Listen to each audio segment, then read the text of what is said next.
Chapter 77. After leaving the city wall, Wu Ming went to the dining hall. Everyone else had already finished eating. Only Jean and Astolfo were still waiting. Jean returned to the dining hall because her body needed to eat. Astolfo didn't need to eat, but he would eat with Sieg. Wu Ming was the same. Wu Ming would eat with Jean. "Yo, Cedric," Astolfo greeted him warmly. "How is it?" Jean asked. "He won't understand in a short time. There's still a long way to go. There's no need to rush," Wu Ming replied with a smile. "Then hurry up and eat, Cedric." After a while, Cedric and Jean were almost done eating, but Sieg still hadn't arrived. "Why isn't Sieg here yet? Did you make him stupid, Cedric?" Astolfo said while lying on the table in boredom. Coincidentally, Sieg pushed the door open and entered just as Astolfo finished speaking. "Sigh, Mr. Cedric." Sieg was a little embarrassed because he had just been lectured by Wu Ming. He was like a student who had just met his teacher. "Hurry up, Sieg, hurry up and eat. We still have to move later," Astolfo said. Oh, okay. Soon, everyone was ready. Fiol and Cowles were overseeing Myrenia's citadel. Frankenstein followed Cowles and Fiol and was responsible for protecting them. Wu Ming and Jean were the main force and bait. Astolfo was scouting from the sky. Sieg had to deal with special situations with Astolfo, so he rode the eagle with Astolfo.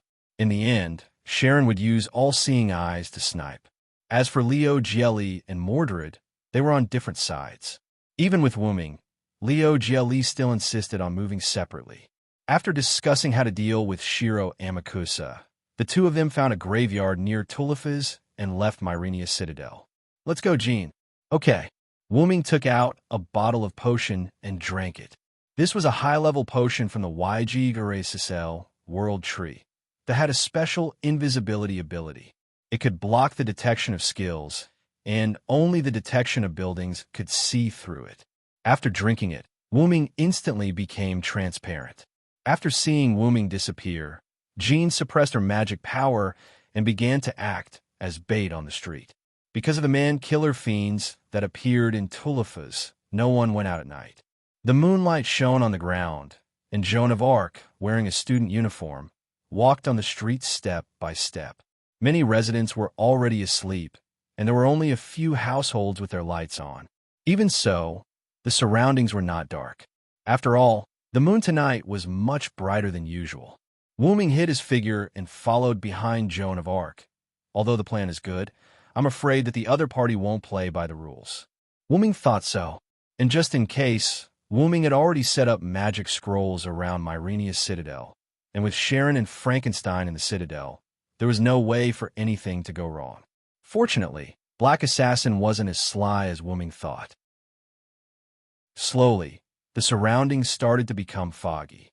Whether it was Sharon, who was using clairvoyance to observe from the top of the citadel, or Astolfo, who was riding an eagle together with Sieg, they were all tense as they observed Joan of Arc's surroundings.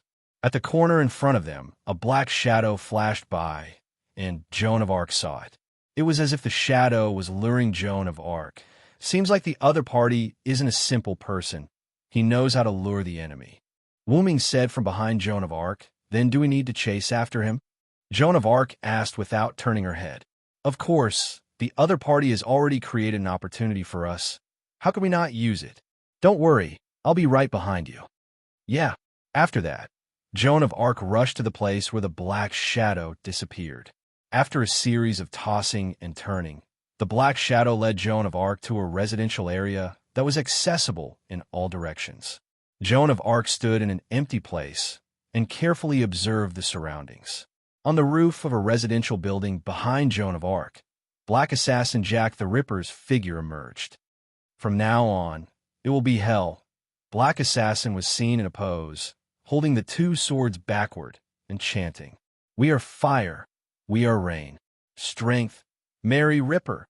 The moment he shouted out the noble phantasm, Black Assassin rushed to Joan of Arc. Joan of Arc immediately sensed the danger and quickly condensed the armor and the holy flag. Clank! What? Black Assassin Jack the Ripper shouted in disbelief. His pair of daggers were blocked by something invisible. Wu Ming appeared, holding the meteor silver, and was in a stalemate with Jack's daggers. Long time no see, assassin Jack the Ripper. The moment he saw Jack the Ripper, Wu Ming recalled all kinds of information about Jack before. Wu Ming lifted Jack and sent him flying.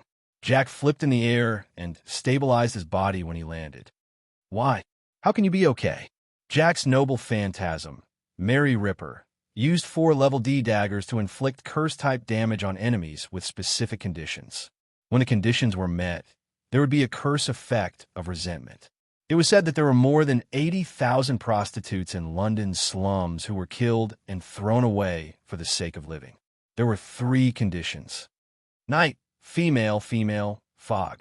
If Jack used his noble phantasm when all the conditions were met, the target's internal organs would immediately be pulled out of the body and become a corpse to be dissected. If the conditions were not met, it would only inflict damage, but at this time, every time the conditions were met, the power would also increase. But, big brother and big sister, why are you okay? Jack's noble phantasm was not a dagger attack, but a curse, so it could be used from a distance. The meant it could be targeted from a distance. Even if someone blocked the noble phantasm, the targeted person would be hurt. Jack was a little confused.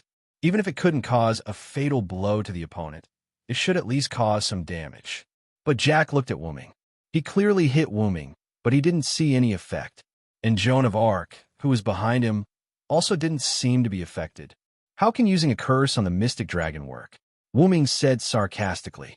Mystic Dragon EX, entangled by the so-called curse of being possessed by the Mystic Dragon, cursed as a dragon with huge magical power, basically ignoring all negative effects. The curse of 80,000 abandoned babies is not enough. Wu Ming shouted, and I have resistance to curses.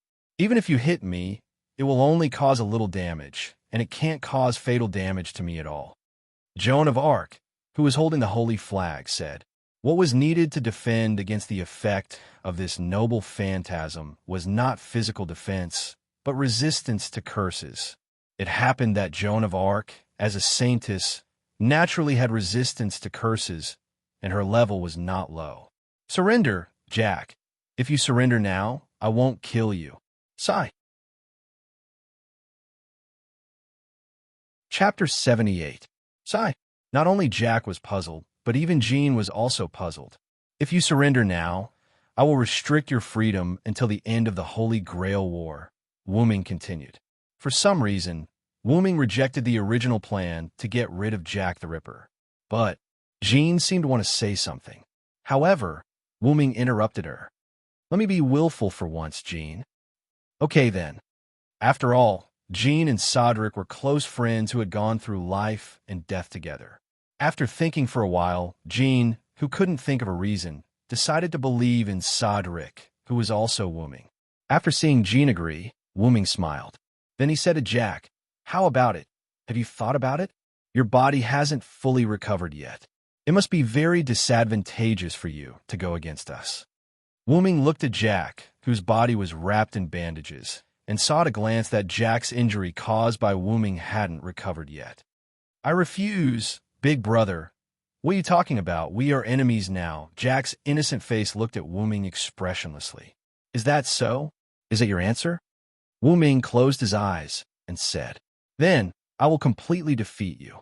Wu Ming opened his eyes, and red vertical pupils appeared in his black pearl-like eyes. The shiny silver armor was instantly donned. Wu Ming held his knight's sword and rushed towards Jack in an instant. Jack also came prepared this time. At the moment Wu Ming moved, he also jumped back and threw a child out of the darkness. Wu Ming held the child, looked at Jack, who jumped on the roof and began to retreat, and quickly handed the child to Jean. Jean, I'll leave him to you. No problem, don't worry, go after him. After Jean took the child, Wu Ming looked in Jack's direction.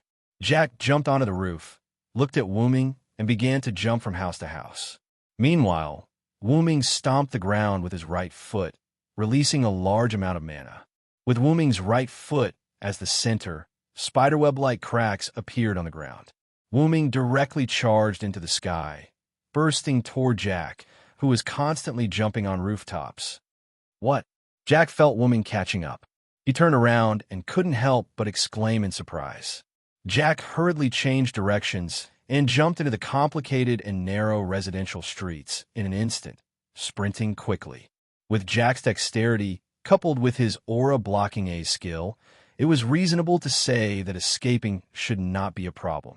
However, a few arrows were shot from a distance in front of Jack's path. Now, Jack couldn't slow down at all. If he slowed down, Wu-Ming would catch up.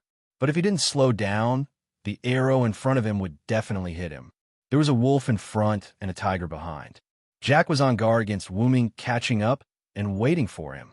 While holding a dagger, he was ready to cut off the arrows. Just as Jack cut off these arrows, suddenly a special arrow that was twice as fast as the previous arrows burst toward him. Jack was just about to use his dagger to hit the arrow when Wu-Ming, who was behind him, shouted, "Don't even think about it." Wu-Ming gathered his mana on the meteor silver sword, held the hilt with a backhand grip, and threw it out like a javelin. Jack knew that he couldn't block this blow, so he could only use his dagger to block the sword's trajectory. Poochie, the arrow that burst out directly shot through one of Jack's legs. Because of the impact of the arrow, Jack's leg was directly broken. The broken part showed a golden state of spirit, and Jack fell weakly to the street. Jack looked at Wu-Ming, who was chasing over, and no one knew what he was thinking. Wu-Ming didn't launch an attack and just watched. Then Wu-Ming felt a wave of spatial fluctuations, and Jack disappeared in front of Wu-Ming's eyes. Sure enough, it's a command spell again. Wu-Ming stood on a building and watched Jack disappear. But Wu-Ming had already suffered once, and he definitely wouldn't suffer again. When Jack attacked Fio last time, Jack had been marked by Wu-Ming's magic trap. Although there was a time limit, in the current situation, there was plenty of time. As long as he wasn't far away from Wu-Ming, he wouldn't be able to get rid of Wu-Ming's pursuit. At this moment, the marked Jack in Wu-Ming's eyes was like a lighthouse in the dark sea, very conspicuous. And in order to prevent Jack from being summoned away by his master with a command spell again, Wu-Ming and Jean deliberately chose to act as bait in the central area of Tulifas. In the center of Tulifas, Wu-Ming could almost perceive 80% of the area, with Tulifas as the center of the circle. In this way, even if his master used a command spell to summon Jack away again, even if Jack led Jean away a little before, it wouldn't have much impact on Wu-Ming's perception of Jack. In case of accidents, Wu-Ming also prepared a tool to enhance the magic of intelligence. Of course, the premise of this series of conditions was that Jack's master was in Tulifas. Otherwise, Wu-Ming couldn't do anything. According to Wu-Ming's inference through his sword, Jack was seriously injured and couldn't leave Tulifas in such a short time. He could only kill people in Tulifas and dig out their hearts to replenish his magic power. Otherwise, as long as he accidentally encountered a black side or a red side servant, he wouldn't even have the power to protect himself. Sure enough, the mark on Jack's body moved to the opposite direction of Wu-Ming's pursuit of Jack. It seemed that the other side had already discussed it. When they were defeated, they would run in the opposite direction, and then the master would use a command spell to summon Jack back. However, the other side may not have thought that Wu-Ming's combat power was so strong that Jack almost died here. In this way, as long as we find the location of his master, then we won't be afraid of Jack escaping again. With that, Wu-Ming instantly turned around, released his magic power, and burst toward the place where Wu-Ming sensed at the moment.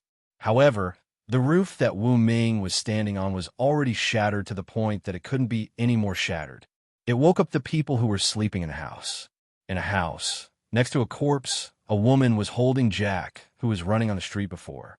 She had long green straight hair to her waist, a green off-shoulder skirt, a brown jacket with black fluff on the jacket, and a pair of black knee-high boots on her legs. She looked like a woman with the temperament of a rich young lady.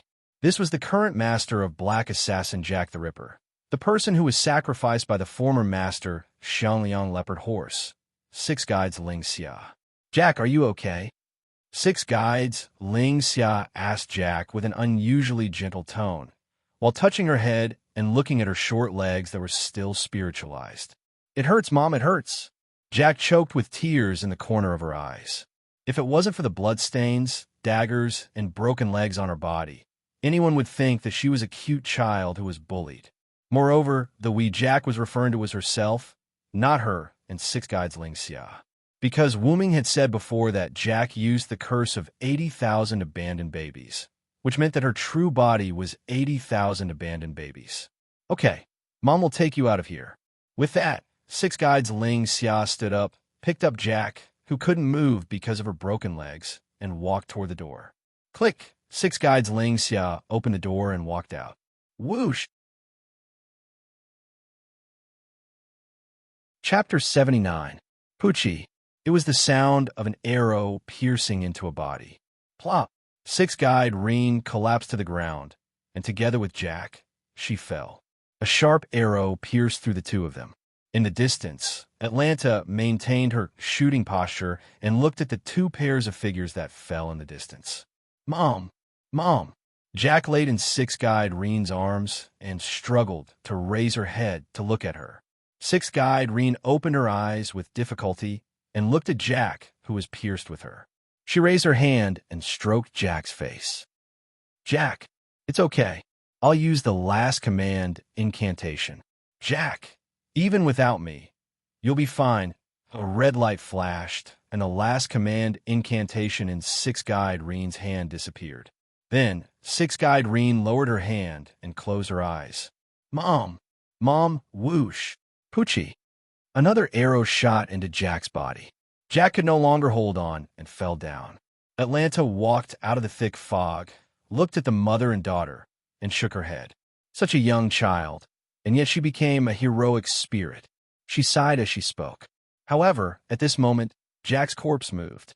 Jack stood up as if nothing had happened, and stood up together with the arrow that pierced her and Six Guide Reen. Atlanta quickly jumped back and aimed at her with her bow. Jack turned her body and stood in front of Atlanta. Her head suddenly turned 90 degrees, looked at Atlanta, and said, Why? What? Poochie. Then, Jack's body suddenly burst open, and a huge cloud of smoke instantly spread out with Jack as the center. The smoke enveloped Atlanta and Wu Ming, who had already rushed over, and even Jean d'Arc, who was holding a child in the distance, was also involved. A large amount of magic smoke filled Wu Ming. Wu Ming closed his eyes and used his mind's eye and his magic detection to explore the surrounding environment. This is an inherent enchantment, Wu Ming said in surprise. When the smoke dissipated, the scene in front of Wu Ming had completely changed. Wu Ming was now at the intersection of an alley. Wu Ming frowned and looked around. Decay and dilapidation filled this era. The smog produced by industrial production completely covered this city. Everything in front of him, the walls, the ground, and the houses were all grayish-black, an uncomfortable color. Looking at the newspaper that was blown by the wind, Wu Ming reached out and grabbed it. What entered his eyes was a large amount of English. I see. If I'm not mistaken, this should be England in 1888. Wu Ming tossed the newspaper aside and began to walk out of the alley. Just as he was about to reach the main street, he heard a cry for help. Let go of me. Help! Wu Ming looked in the direction of the cry for help. It was a burly man with a beer bottle who was bullying a teenage girl. The girl's face was covered with a thick layer of foundation. Her face was made up like a young married woman, and her lips were painted with bright red lipstick. Her face and body did not match at all. For such a young child to come out with such thick makeup, Wu Ming could already tell what this young girl did for a living. Stop! Wu Ming shouted. Even if he knew that all of this was Jack the Ripper's imagination, an illusion created by the inherent enchantment, Wu Ming could not help but stop this scene. When a man noticed that there was someone else, he hurriedly ran away. When the girl saw Wu Ming, she also ran away in a panic. However, the place she escaped to was the main street. The moment the girl left the street, a carriage rushed towards her. In her desperate eyes, the carriage was getting closer and closer to her. Wu Ming reached out his hand and pulled the young girl back before she could react. The girl looked at Wu Ming and did not say anything, nor did she have any intention of thanking him. Once, she turned around and prepared to run away. Is this the environment you live in, Jack? Hearing this sentence, the girl paused for a moment, then turned her head to look at Wooming. That's right. This is the miserable world in which we abandoned babies by those prostitutes live. Looking at Wooming, who still wanted to say something, she did not intend to listen. Instead, she turned around and left. The girl looked at Wooming's departure and froze in place. Then, she also left Wooming's perception range, not knowing where she went. Because of the Industrial Revolution, England became unprecedentedly powerful, and after becoming powerful, it brought about decadent prosperity. Although not everyone was decadent, from the current living situation and the inherent enchantment, these children must not be living well. The reason why Wooming decided not to kill Jack, and even ignored one of the Jacks he met just now, was because Wooming felt that they should not bear this kind of pain and this kind of curse. As for whether he could save Jack, Wooming already had some ideas in his mind. After all, he was also called a hero. The most important thing is to find Jahan first. With her personality, she will definitely release Jack. At this time, Jahan met Jack. No, it should be said that Jack found Jahan himself. Jahan walked on the smoke-filled street, looked around at the streets that were completely different from Tullifa's, and said, "This is London?" Looking at the illusory black, undead passers-by on the road, Jahan frowned. This is the black assassin's dream, her nightmare. At this moment, Jack, whose body had become abnormally small, quietly appeared behind Jahan, and then bursts of smoke began to surround Jahan. And Jahan seemed to have sensed it, and her body emitted light, dispelling the surrounding smoke. And Jack, on the other hand, fled in a hurry. Jahan turned around and looked in the direction Jack escaped. There, after saying that, she followed. On the other side, Wooming was looking for Jack's body with his intuition and accidentally found a pair of acquaintances. Sieg? Astolfo? How did you get here? Wooming looked at Sieg, who was being comforted by Astolfo, and said, It's Sodric. That's great. Just now we learned that Jack's master used a command spell, and we searched according to the magic source that Sharon accidentally found. Just when we landed, a cloud of smoke suddenly surrounded me and Master. And just now, something like an illusion appeared. Master couldn't accept it for a while, so I was comforting him. Astolfo explained. Sodric, Mr. Sieg raised his lowered head and looked at Wooming with unusually tired eyes. Is that real? Ryder told me that it's not real. But Wooming looked at Sieg and said, Since you saw it, you must accept it, Sieg. After hearing this sentence, Sieg's eyes instantly widened. In other words, it's all real, Sieg said with an I knew it expression. But the people or things you've been in contact with these days are not fake. I can only say that humans are such an animal. Looking at Sieg, who was still in a daze, Wooming looked at Astolfo. Astolfo, I'll leave Sieg to you. You stay here and protect him. Don't let him run around again. Oh, I got it. After saying that, Wooming turned and left. He still had to find Jack. Chapter 80. Joan of Arc chased Jack until a dead end, where Jack could no longer escape. Joan of Arc looked at Jack, who stopped moving forward, and said, What? You're not going to run anymore. The young Jack looked at Joan of Arc, who exuded a holy aura, and said in fear, Are you not afraid of Jack the Ripper? Joan of Arc shook her head calmly. All of you are nothing more than victims of a tragedy. Jack was also relatively calm. With a wave of her hand, several children appeared in the smoke around them. They were boys and girls. The oldest was about 11 or 12 years old, and the youngest was about 4 or 5 years old. These children began to ask Joan of Arc for help. Joan of Arc, Lady Joan of Arc, Lady Joan of Arc, please save us. I'm counting on you. Save poor Jack. They raised their hands and moved in the direction of Joan of Arc like a group of ghosts. Joan of Arc said without changing her expression, I can't do it. In an instant, these children stopped their actions and looked at Joan of Arc with their eyes wide open. You have been absorbed by the legend of Jack the Ripper. Then, Joan of Arc's right hand began to glow. Even if I can beat you down, I can't save you. Looking at the children who retreated with wide eyes, Joan of Arc continued. You should understand now. The swelling hatred and the despair of the victims have changed you, and turned you into the legend of Jack the Ripper. The young Jack's body retreated in disbelief with a look of despair on his face. Joan of Arc raised her hand and looked at Jack. At this moment, an arrow was shot at Joan of Arc. Joan of Arc retreated abruptly, and the light on her hand disappeared. Joan of Arc looked at Atlanta, who was standing on the roof next to her, and said, "What do you want to do, Red Archer?"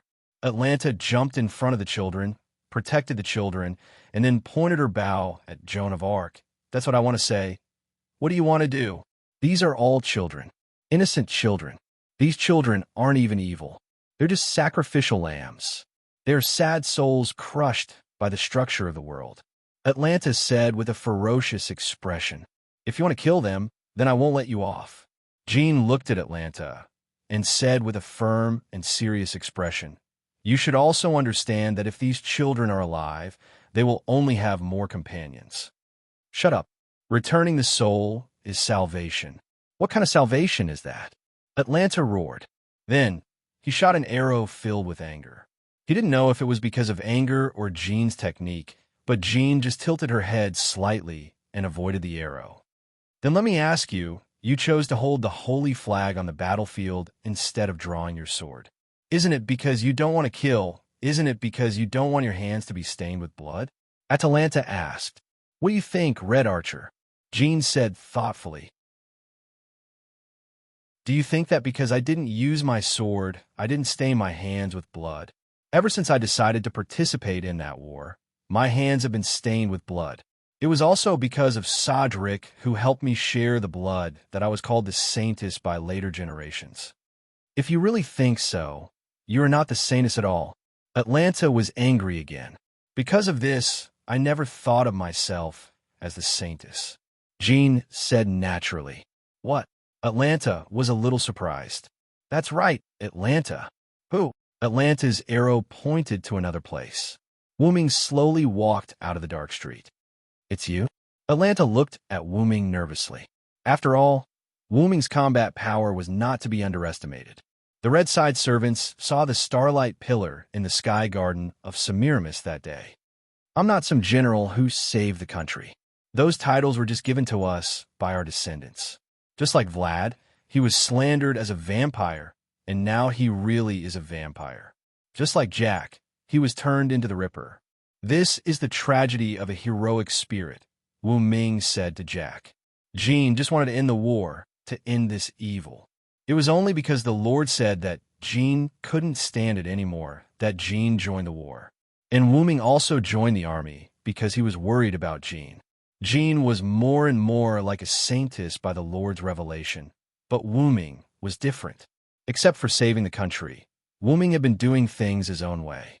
Sodric had the adventurer skill, which showed how unstable Wu Ming was." Then Jean spoke again. "This is the world of their memories, just a fantasy born of residual thoughts. Do you want those children to suffer in this ambiguous world forever, Archer? So, please get out of the way." Jean's eyes were full of light, and Atlanta flinched. She put down the bow in her hand. "But Dash, I refuse," Atlanta said, as if she was holding back. "If I refuse them, if I refuse these children, then who can love them again? Your God." Atlanta looked at Jean fiercely. "I will never let you kill them, ruler." However, at that moment, one of Jack's avatars, the blonde girl that Wu Ming saw before, slowly walked toward Jean. "Is there no other way? Do you really want to kill us?" Jean lowered her head, and the bangs in front of her covered her eyes, making people unable to see Jean's eyes. But in Wu Ming's view, Jean must be very uncomfortable. "Enough, Jean." Wu Ming walked behind Jean and said, "You've done enough. Leave the rest to me." Jean looked at Wu Ming in confusion. It seems that Wu Ming doesn't mean to kill Jack for her. Then what is it? Does Wu Ming really have a way to save these children who have become Jack the Ripper? After that, Wu Ming walked in front of Jean and turned to the blonde girl looking at Wu Ming. "You are the resentful spirits absorbed by the legend of Jack the Ripper. Strictly speaking, you are also Jack the Ripper. In other words, you have your own Valhalla." Then, Wu Ming stretched out one of his hands, which exuded a star-like light. The other children began to merge with the blonde girl. After the girl in front of him merged with other children, she changed back to Black Assassin, the white-haired Jack.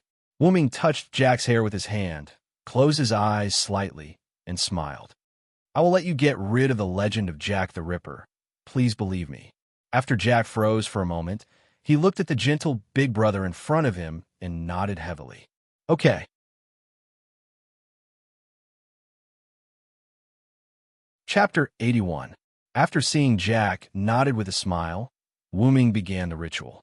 He closed his eyes, and the glowing hand that touched Jack's hair shone brightly, instantly drowning the surroundings, making Jean and Atlanta unable to open their eyes. At that moment, Wuming and Jack were in a sealed space. Wuming looked at Jack, who had her eyes closed, and then looked around. In addition to Wuming and Jack, there was a lot of black smoke in that space. The black smoke exuded an unusual aura. Is this Jack the Ripper's curse? Wuming looked at the black smoke and frowned. Jack, who had her eyes closed, opened her eyes and saw Wuming and Jack the Ripper's curse that had been entangling them. Jack looked a little panicked at the moment. Although those curses had been with them for almost 200 years, they were still afraid when they saw those curses at the moment. Wuming stepped forward and hugged Jack, saying softly, "It's okay, Jack, I'm here." Jack didn't know why, but after hearing Wuming and the others' words, she calmed down and felt that those curses were not so terrible. Because of resentment, you became a collection of resentment, but because you were absorbed by Jack the Ripper's curse, you had to become Jack the Ripper, unable to reincarnate, and have been cursed. Jack looked at Wuming in confusion, not knowing what Wuming meant. Wuming touched Jack and the other's little head and continued. So if someone takes your place to bear Jack the Ripper's curse, doesn't that mean you're liberated? Jack stared at Wuming in disbelief. They already understood what Wuming meant. But in that case, big brother, I will become Jack the Ripper, right? Wuming smiled. Don't worry, I'm a demonic dragon. I won't even blink an eye for a curse of more than 200 years. Wuming's plan was to absorb Jack's curse into his body by communicating with Jack's soul. In that way, they would just be resentful spirits. Finally, with Joan of Arc's prayer, he could purify the resentful spirits and let them enter heaven or reincarnate. Then, I'll start, little Jack. Wuming closed his eyes, and his body emitted a faint light. The surrounding black smoke began to struggle to be absorbed by Wuming's body. Wuming vaguely seemed to hear someone struggling. That's Jack the Ripper, Wuming thought. Soon, at a speed visible to the naked eye, the black fog was completely absorbed by Wuming. Now the entire space was no longer shrouded by the black fog, and it was no longer so eerie and terrifying. However, because of the resentful spirits, there was a trace of coldness here. Okay, now you're no longer Jack. Wuming took a deep breath and said to the souls in front of him, Are we really saved? She shed tears and looked at Wuming in disbelief. I promise. She hugged Wuming excitedly and cried, Thank you, thank you, thank you. They just kept thanking him, and this was the only way to express their feelings. Then, let's go out. Okay, outside. When the star-like light emitted by Wuming no longer flickered, Joan of Arc and Atlanta opened their eyes. At this moment, they found that they were no longer in the inherent enchantment, but returned to Tuliphus. Sieg and Astolfo, who were also swept into the inherent enchantment before, also appeared on the street not far away. As for the dense fog, it had also disappeared. After reacting, both Joan of Arc and Atlanta looked at the place where Wuming and Jack were before. They found that there was only a child with an illusory body beside Wuming at this moment, and Jack's servant reaction had disappeared. I've rescued Jack from Jack the Ripper's curse. Now she's no longer Jack. She's just a collection of vengeful spirits. Wuming explained to them. Then Wuming looked at Joan of Arc and said, Jean, pray for them. At this moment, Joan of Arc was also relieved. After all, if it was just a resentful spirit, as long as it was purified, it could be reincarnated like an ordinary soul. Wuming looked at Atlanta, who was at a loss, and then looked at the liberated Jack and said, What do you want to do? Jack, that's not Jack. Jack, who was no longer Jack, went directly to Atlanta. "Hey, Sister Atlanta, thank you. Thank you for protecting us until the end. We are leaving now to start our new life. Goodbye." Atlanta looked at the child, who said so and shed tears. The black fog on her right hand also disappeared at this moment. Atlanta wiped her tears and said to Jack with a smile, "Ah, go. I wish you happiness." Then, under Joan of Arc's prayer, Jack turned into a little starlight and disappeared. Before disappearing, Wooming vaguely heard, "Thank you, big brother, goodbye, Jack." Then Wooming shook his head again. Obviously, Jack was no longer Jack, and he was Jack. Then, Wooming looked at Atlanta. "So, do you have anything to say, Atlanta?" Atlanta seemed to have turned back into the famous huntress because some of the curses around her body had disappeared. "I have nothing to say. Thank you, Cedric." Atlanta looked at Wooming, her eyes full of gratitude. Atlanta looked at Joan of Arc again. "I will beat you down and make you agree with my idea of all children can be saved, ruler."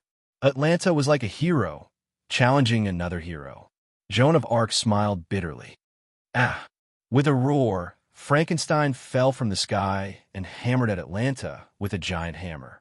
Atlanta dodged nimbly, then looked at Wooming again with gratitude, jumped on the roof, and left. "Are you okay? I couldn't find you just now." After a while, the thick fog suddenly disappeared. Berserker, who was sent by His Highness Cals to look for you, saw the red archer and thought you were attacked, so he rushed up directly, Karen said through telepathy. "It's okay. The black assassin has been dealt with. Let's talk about what happened later," Wooming replied.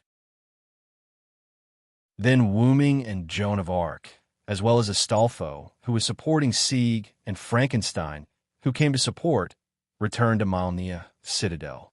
Tulifas returned to its peaceful state. None of the residents here knew that the man-killer fiend incident had been dealt with while they were asleep.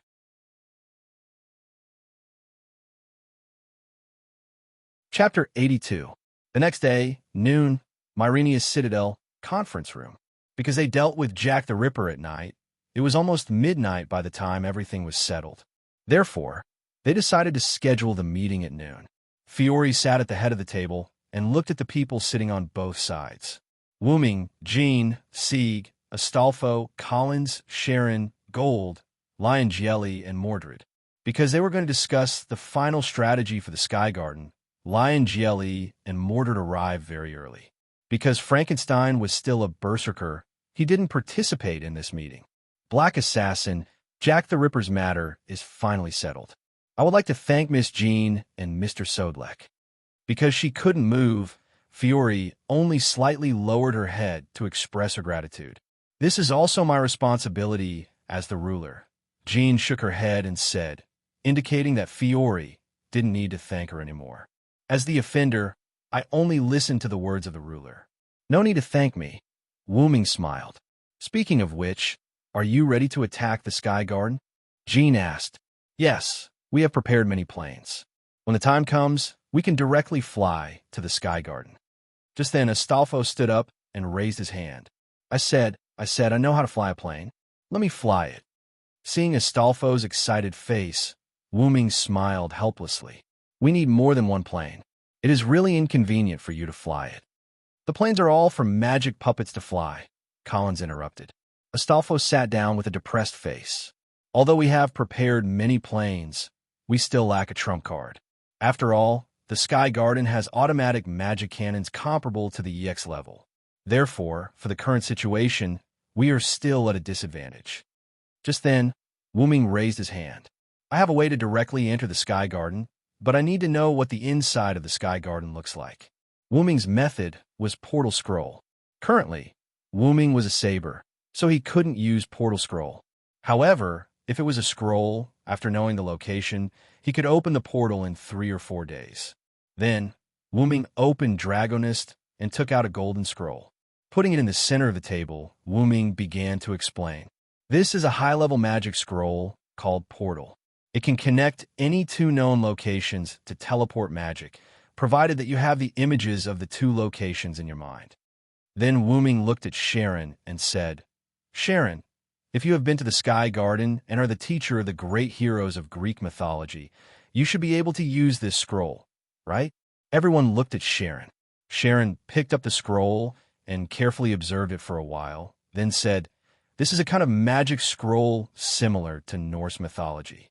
I think I should be able to use it, but I still have to prepare in advance. After all, this is a magic scroll comparable to magic." What? Everyone was shocked, especially Fiori, Cowles, and Golder, who were humans. You said this is a magic scroll comparable to magic. Gold swallowed. After all, magic in this world was different from magic. Magic was the general term for the act of artificially recreating mysteries and miracles.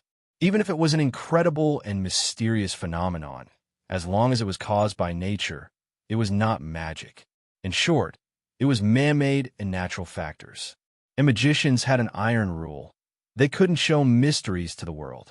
When a magician performed magic, if ordinary people saw it, they must forget it or let them think that it was done with technology.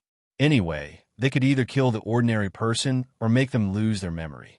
They must not let ordinary people know the existence of magic. As for why, it was because of mystery. A long time ago, when civilization was not civilized, basically all magic was called magic. And people who used magic were called magicians. Now, as more and more people knew about magic, magic was slowly reduced to magic. Hiding was the essence of magic. The more people knew and used it, the power of magic would be scattered and weakened. Because magic was the use of power that had been determined in the root, the more people knew, the weaker its power would be. Just like 10 portions of power being used by one person was the same as being used by 10 people. The fewer people knew, the fewer people would use it. That was why magicians tried to avoid magic from being discovered by ordinary people. And there was a clear difference between magic and magic. Magic could be achieved by modern technology, but magic could not be achieved by modern technology. No matter how long it took, no matter how much money it took, as long as it was achieved by modern means, it was magic. For example, Fireball could be achieved by modern technology, and Fireball was magic. For example, time travel could not be achieved by modern technology, and time travel was magic. Of course, the magic Silent learned in Azeric's underground tomb and the magic of the moon world were two different things. They were not the same thing. Yes, I got this scroll when I became a dragon and traveled to other worlds, so judging by the level, it's almost comparable to an A-level noble phantasm. Because of my current rank, I can't use it normally. After all, Teleportation Gate was already a very advanced teleportation skill in Yggdrasil. It ignored the distance. As long as the scene in a certain place, it could connect 2 teleportation gates. There was no limit to the number of teleportation gates, and there was no time limit to the activation of the teleportation gate. It could only be used after reaching a certain level. Then, that's all for the meeting. We just need to wait for Archer to prepare the activation scroll. Files said, and sighed with relief. That's it. Let's prepare for the battle in a few days. Wooming stood up and said. In the corridor, Wooming and Joan of Arc walked side by side. No one spoke. They all wanted to quietly enjoy this temporary encounter. After all, Wooming aside, Joan of Arc will return to her Hall of Valhalla after the Holy Grail War. Hey, Sodric. You must win the battle in a few days. Yeah, it was just a few short sentences, but the feelings contained within them were boundless. While the two were enjoying this brief moment, Mordred caught up from behind. Hey, Villa, let's go eat. Wooming made a strange sound. Why do you suddenly want to eat with me? Wooming looked at Mordred and asked in confusion. It's not because Master said he wanted to go back to the tomb to prepare. I don't want to go back, and I haven't had a big meal in this city yet. Let's go. After saying that, Mordred used her slender arms to wrap around Wooming's neck, wanting to take large strides forward. Wooming looked back at Joan of Arc helplessly and apologized with his eyes. Joan of Arc was taken aback, but after she reacted, she said softly, Sodric, enjoy your meal. Then, Joan of Arc turned around and left.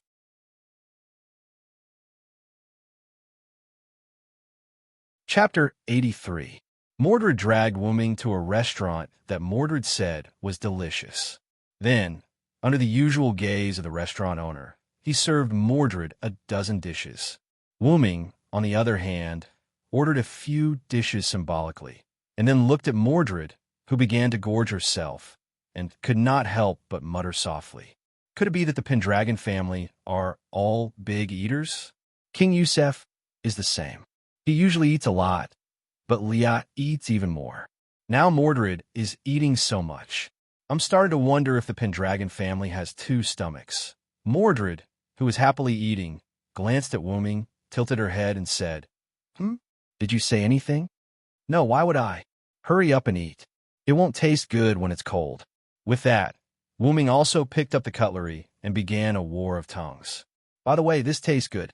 Wuming's mouth moved as he said, Right. The food in this restaurant is superb. With that, Mordred took another bite. Yes. Wuming looked at Mordred somewhat dotingly. Logically speaking, Mordred is also my daughter, because Morgan Le Fay wanted to create an invincible weapon to help her seize the throne of King Arthur. Morgan Le Fay also collected Wuming's bloodline and mixed her bloodline with Artoria's and Wuming's bloodline to finally create Mordred. Because Wuming's root dragon bloodline was too powerful, the Wuming bloodline in Mordred's body was very thin. Although the root dragon bloodline in Mordred's body was thin, she was still Wuming's daughter. As mentioned before, Mordred was not liked by the others in the Knights of the Round Table. Only Wuming approached Mordred with the intention of avoiding the tragedy of King Arthur's son destroying Arthur's dynasty. After all, Wuming knew the legend of King Arthur. But as the days passed, Wuming found that Mordred's personality was too simple, like a child who had just been born for a few years. Moreover, Mordred had a great admiration for King Arthur. In addition, Wuming's previous encounters with Skaha, Maeve, and Cuchulainn did not match the characters he knew. Wuming's understanding of Skaha was that he was a cold and indifferent god-slayer who could not abandon talented people. But Wuming's S-Master was like a big sister next door. Of course, that was her state outside of training and battle. As for Maeve, legend had it that she was a wanton young woman, an arrogant and intelligent woman. But Wuming's Maeve was somewhat arrogant, but her character was not wanton. Then there was Cuchulainn. Legend had it that Cuchulainn was a warrior with a fiery temper and was extremely cruel. He often violated the agreement and killed several people in sneak attacks. Wuming's Cuchulainn was a pure warrior and was not cruel. As for violating the agreement and killing people by sneak attacks, Wuming felt that it was even more ridiculous. Wuming's Cuchulainn was not that kind of person. This led Wuming to seriously suspect that the legends of this world were seriously inconsistent with the legends he knew, so Wuming no longer used the characters he knew. Wuming began to treat them as unknown people. In the subsequent contact with Mordred, Mordred seemed to have discovered that she had a connection with them, so she often avoided Wuming.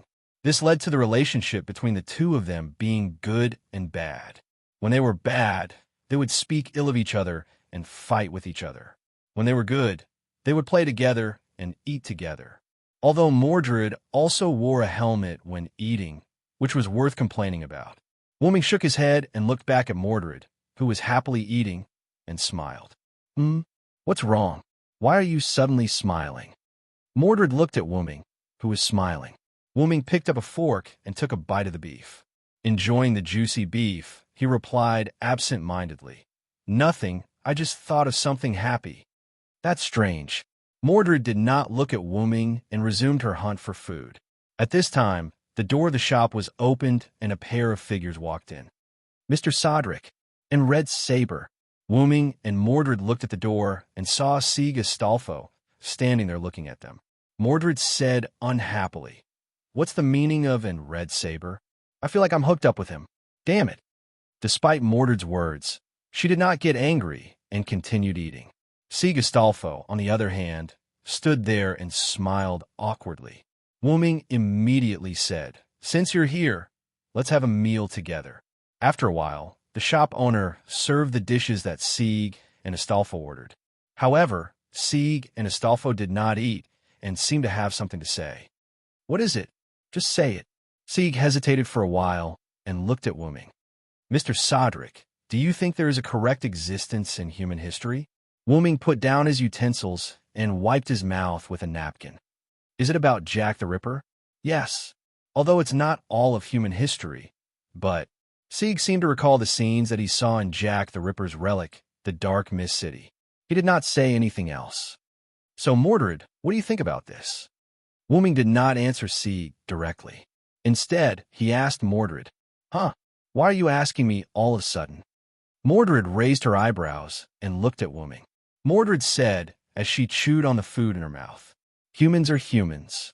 They can be good or evil depending on the situation. At the end of the day, they're just a group of slightly smarter beasts. Then, she picked up a piece of pastry with a fork and put it into her mouth. They will only act under the influence of their own selfish desires. They will forget the kindness they received, but they will never forget their hatred. The value of protecting them is not even worth a copper coin. Mordred did not care about Sieg's eyes that were getting more and more confused. That's not it. Humans are more interesting this way. That's why Astolfo refuted. However, Mordred did not care and interrupted him. What about you? What do you think? Sieg thought for a moment and said, I think I like humans, at least before I knew about Assassin. What about now? I don't know. I always thought that protecting was the right thing to do, but now, whether this choice is the right one, I don't know. Looking at Sieg, who lowered his head, Wuming smiled. Then, I'll congratulate you first, Sieg. Sieg and Astolfo looked at Wuming in confusion. Because you have the right idea, Sieg. Wuming looked at Mordred. His gaze made Mordred uncomfortable. Then he looked at Sieg. Let's not talk about whether what you are protecting is the right thing to do. At least you have the right approach. Regardless of the outcome, at least your starting point is good. Wuming took a sip of water and continued. For an android like you who has just been born, this is already a very good thing. Then Wuming looked at Mordred, who had finished his meal, and signaled with his eyes. Mordred understood. He stood up and walked to the door. Wuming also stood up. They were about to leave. You still have a lot to learn, Sieg. At least I can tell you that there is nothing wrong with protecting humans. But you have to distinguish between those who are worth protecting and those who are not. Mordred walked out of the restaurant, and Wuming followed closely behind. Wuming also left a sentence for Sieg. Only by protecting what is worth protecting can you live up to that heart of yours.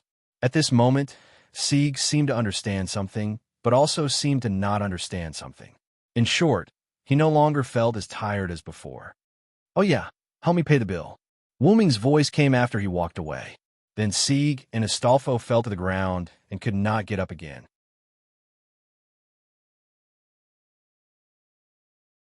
Chapter 84.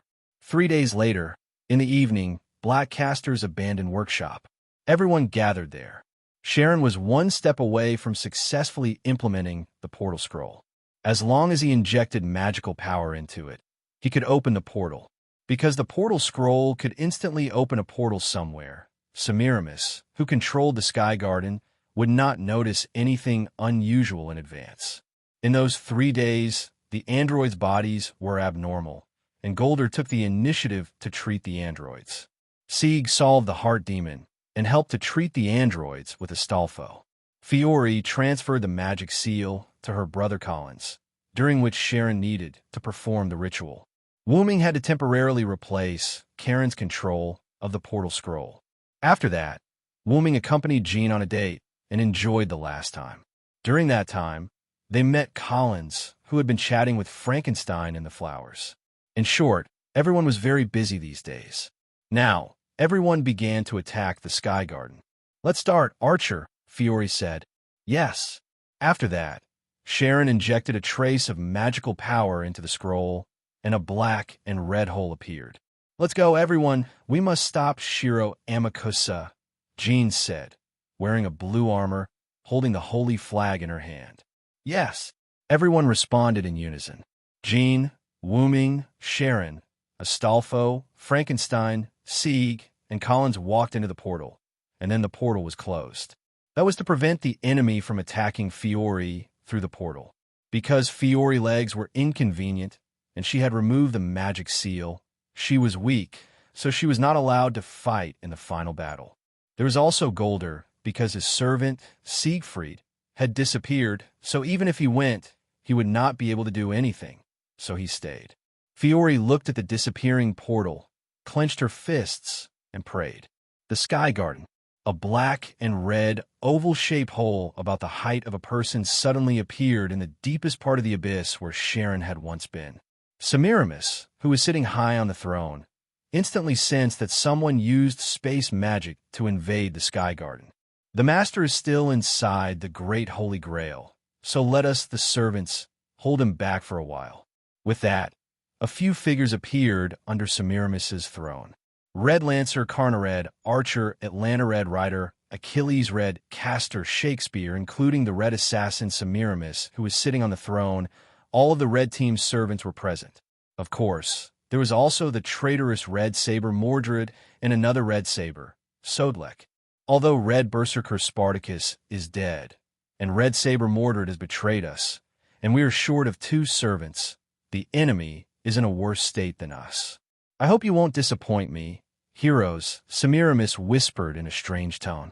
No, I won't go to the battlefield. Empress of Assyria, Red Castor Shakespeare said exaggeratedly. TSK. Then go and protect the Great Holy Grail, Castor. Semiramis seemed to have no way to deal with Castor, who was like a psychopath, and directly ordered him to defend the rear. So, let's begin the final battle of the Holy Grail War. On the other side, after Wuming and others came out of the portal, they immediately closed the portal. After that, except for Joan of Arc, everyone else was teleported away by the space magic of the Sky Garden.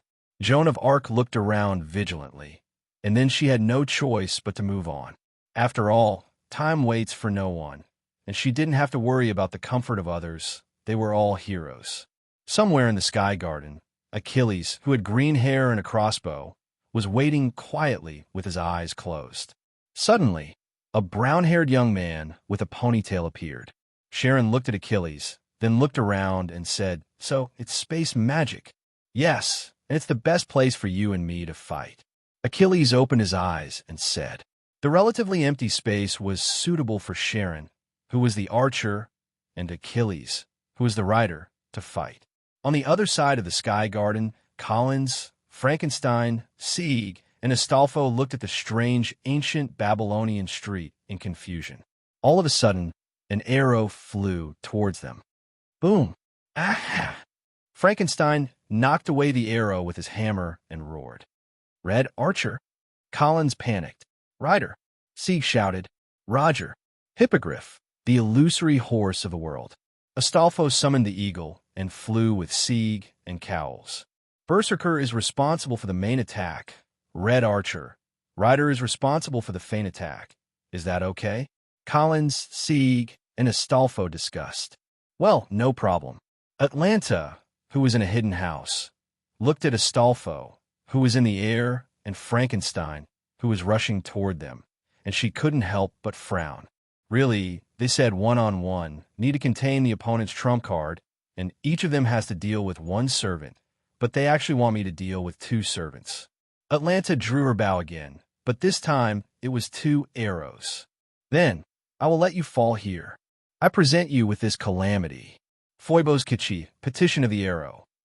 Between the thrones of Semiramis, Mordred looked at the door and couldn't help but laugh. It seems that we have drawn the trump card, Master. But Gielli shook his head helplessly and said, "If possible, I really don't want to draw the trump card."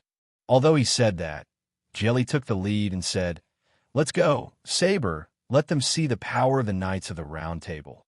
"Ah, no problem, Master." In a virtual space, Wuming appeared here. Looking at the dim space around him, Wuming frowned. It seems that the opponent has a powerful, noble phantasm. Otherwise, I won't be transferred here. Following a series of footsteps, a fair-skinned man wearing golden armor and golden earrings walked over. He was holding a divine spear that was as bright as the sun. "So, my opponent is you," Karna said. "No wonder there is this space. If it is in the Sky Garden, It is afraid that you will break it, Karna, Wuming said. Although I've appeared in this world as Sodric, I've basically inherited all of Vero's treasures. For the time being, I should be able to put up a fight. Wu Ming condensed his armor and took out his meteor silver. Then, Wu Ming looked at Karna. So let's begin, hero of charity. And Joan of Arc, under the guidance of the revelation, came to the great Holy Grail. Oh, welcome, Joan of Arc. Joan of Arc looked at Castor in front of her, frowned and said, Please get out of the way. Castor Shakespeare, you can't beat me. Oh, do you think so? Shakespeare showed a mysterious smile. Although I can't beat you, but let's begin. First folio. The time for the show to begin is here. There should be thunderous cheers.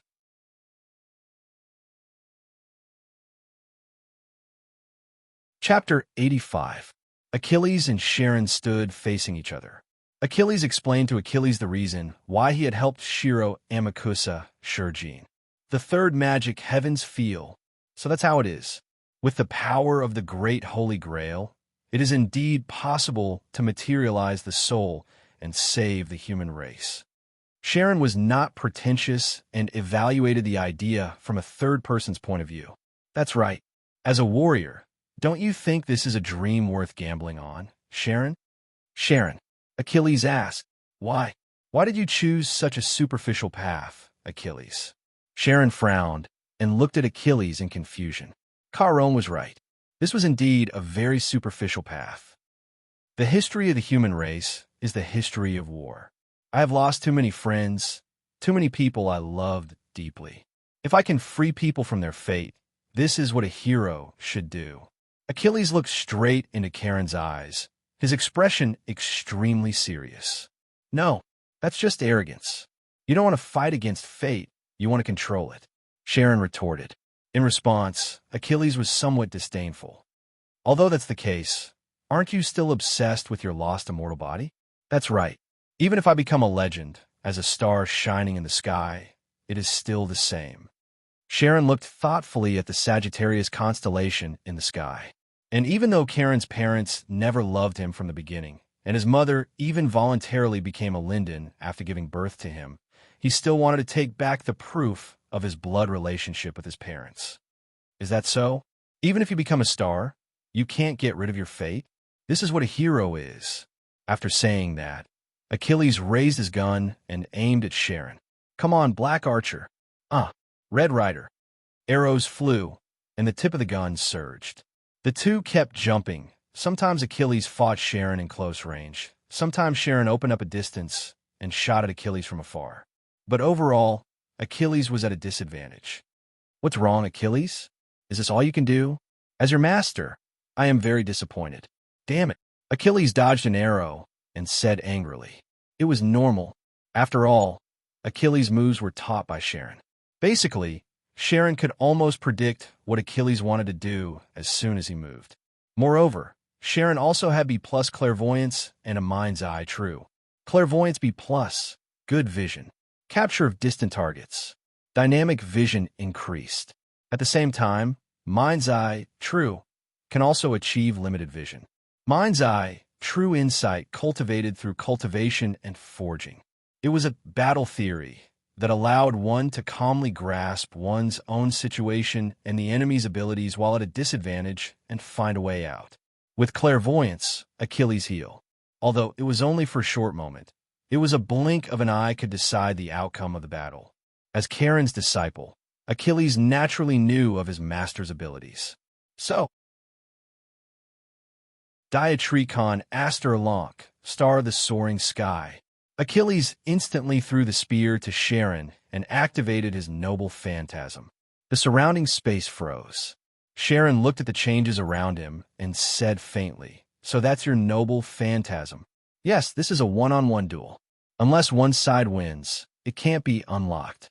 Whether it's time, space, or luck, everything is ineffective here, including immortality and noble phantasm. Only your own power can work here, and if one side loses, the failure will also be transmitted to the other side. Although it's ineffective if the other side doesn't want to fight one-on-one, we are indeed in a one-on-one duel right now, and I believe you won't choose to run away. Sharon replied, "So that's how it is. As long as I don't want to run away, this place won't disappear.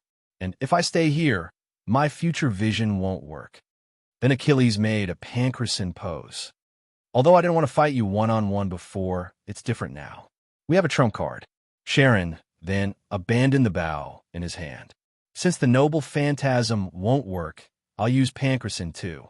Sharon and Achilles bumped their fists. "I'm Achilles, the son of the hero Peleus. I'm Sharon, the son of the great god Kronos." Then both of them said at the same time, "Let's fight. Let's fight." The two of them were on the verge of fighting. On the other side, there were colorful ripples in the sky, and arrows rained down from the sky. The places where the arrows hit were as if there was an explosion, and they kept exploding. Sieg, Astolfo, Frankenstein, and Cowles, who were in the arrow formation, could no longer be seen. However, Atlanta, who had released her noble phantasm, did not relax. In her senses, although the opponent's aura had weakened, it did not disappear. Then streaks of green lightning shot out, destroying the countless arrows that were shot down. Astolfo rode on the eagle and carried Sieg. There were no traces of arrows on their bodies, and even their clothes were not wrinkled at all. Frankenstein, who had rushed forward, appeared next to Cowles. "Command incantation?" Atlanta said thoughtfully as she looked at Frankenstein, who had disappeared. Frankenstein's body was full of arrows, and his body was broken. Cowles, who was under his protection, was not hurt at all.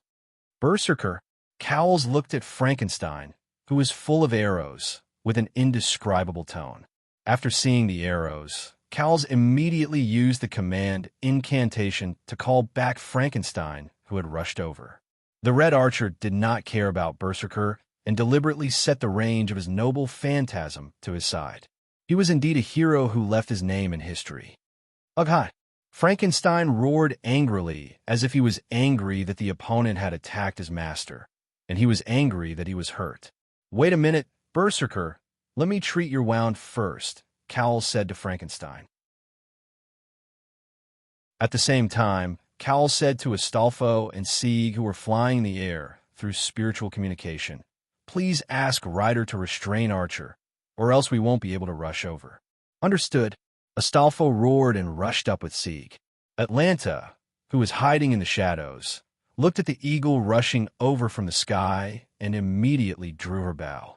After drawing the heavenly bow to its fullest, the rank a powerful arrow was shot out. Atlanta's noble phantasm, heavenly bow, could be strengthened to A level after fully drawing the bow.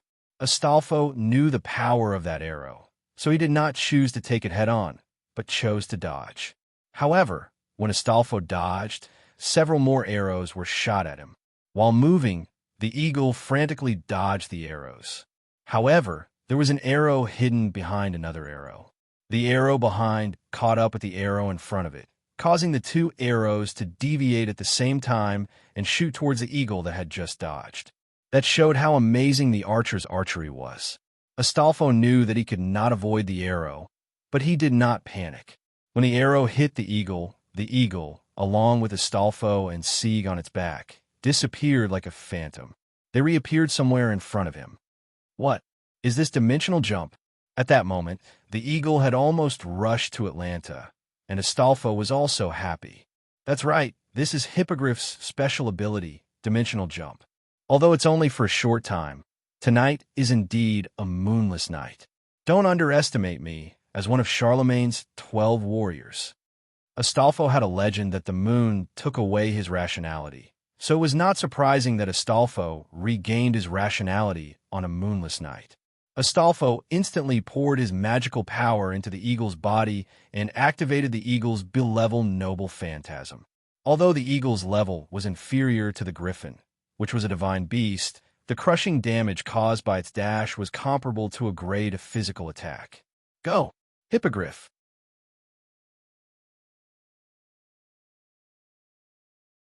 Chapter 86. In the room where the Assyrian Empress Semiramis was located, Semiramis was waiting for the intruder outside the door while thinking about the other servants' battles. As for the battle between the servants on the other battlefields, They might not have the confidence to win, but the red side servants had a great advantage over the black side servants.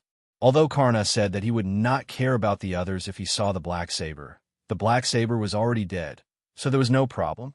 Although Atlanta was weaker than Karna, her opponents were Rider Astolfo and Berserker Frankenstein. Even if she couldn't win, she could still restrain them. How dare a brat talk back to me? If it was the red saber, he could deal with her. It would be uncomfortable if he didn't see her desperate face. As for Achilles and his master Sharon, Achilles promised that he would win, but even if he didn't win, it would be fine. After all, there was still Karna, and the master's words were about to come out. And Shakespeare's noble phantasm was restrained by Joan of Arc, so there was no need to worry at all. So it was about time. Semiramis finished thinking and looked at the door in front of her that opened automatically. A ferocious uncle with sunglasses and a non-mainstream girl walked in. She smiled. "Oh, there's actually someone guarding the house. You're really obedient, assassin." Mordred directly mocked her.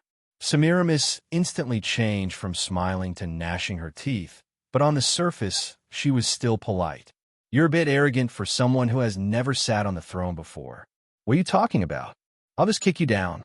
Hearing Mordred's words, Semiramis couldn't help but smile. Then she smiled and said, "The reason why I use space teleportation to lead you here is that I want to personally teach you how to talk." Semiramis waved her hand, and several pipes stretched out from the surrounding walls, spraying a kind of lavender mist. At this moment, Mordred also noticed that the door was beginning to close. "It's a trap, Master!" In an instant, Mordred roared and kicked the lion out of the door that was about to close. And because Mordred didn't use much strength, the lion quickly landed, and then quickly threw a crystal to Mordred, who was still in the room. The door closed. "Damn it! Saber, come on my side."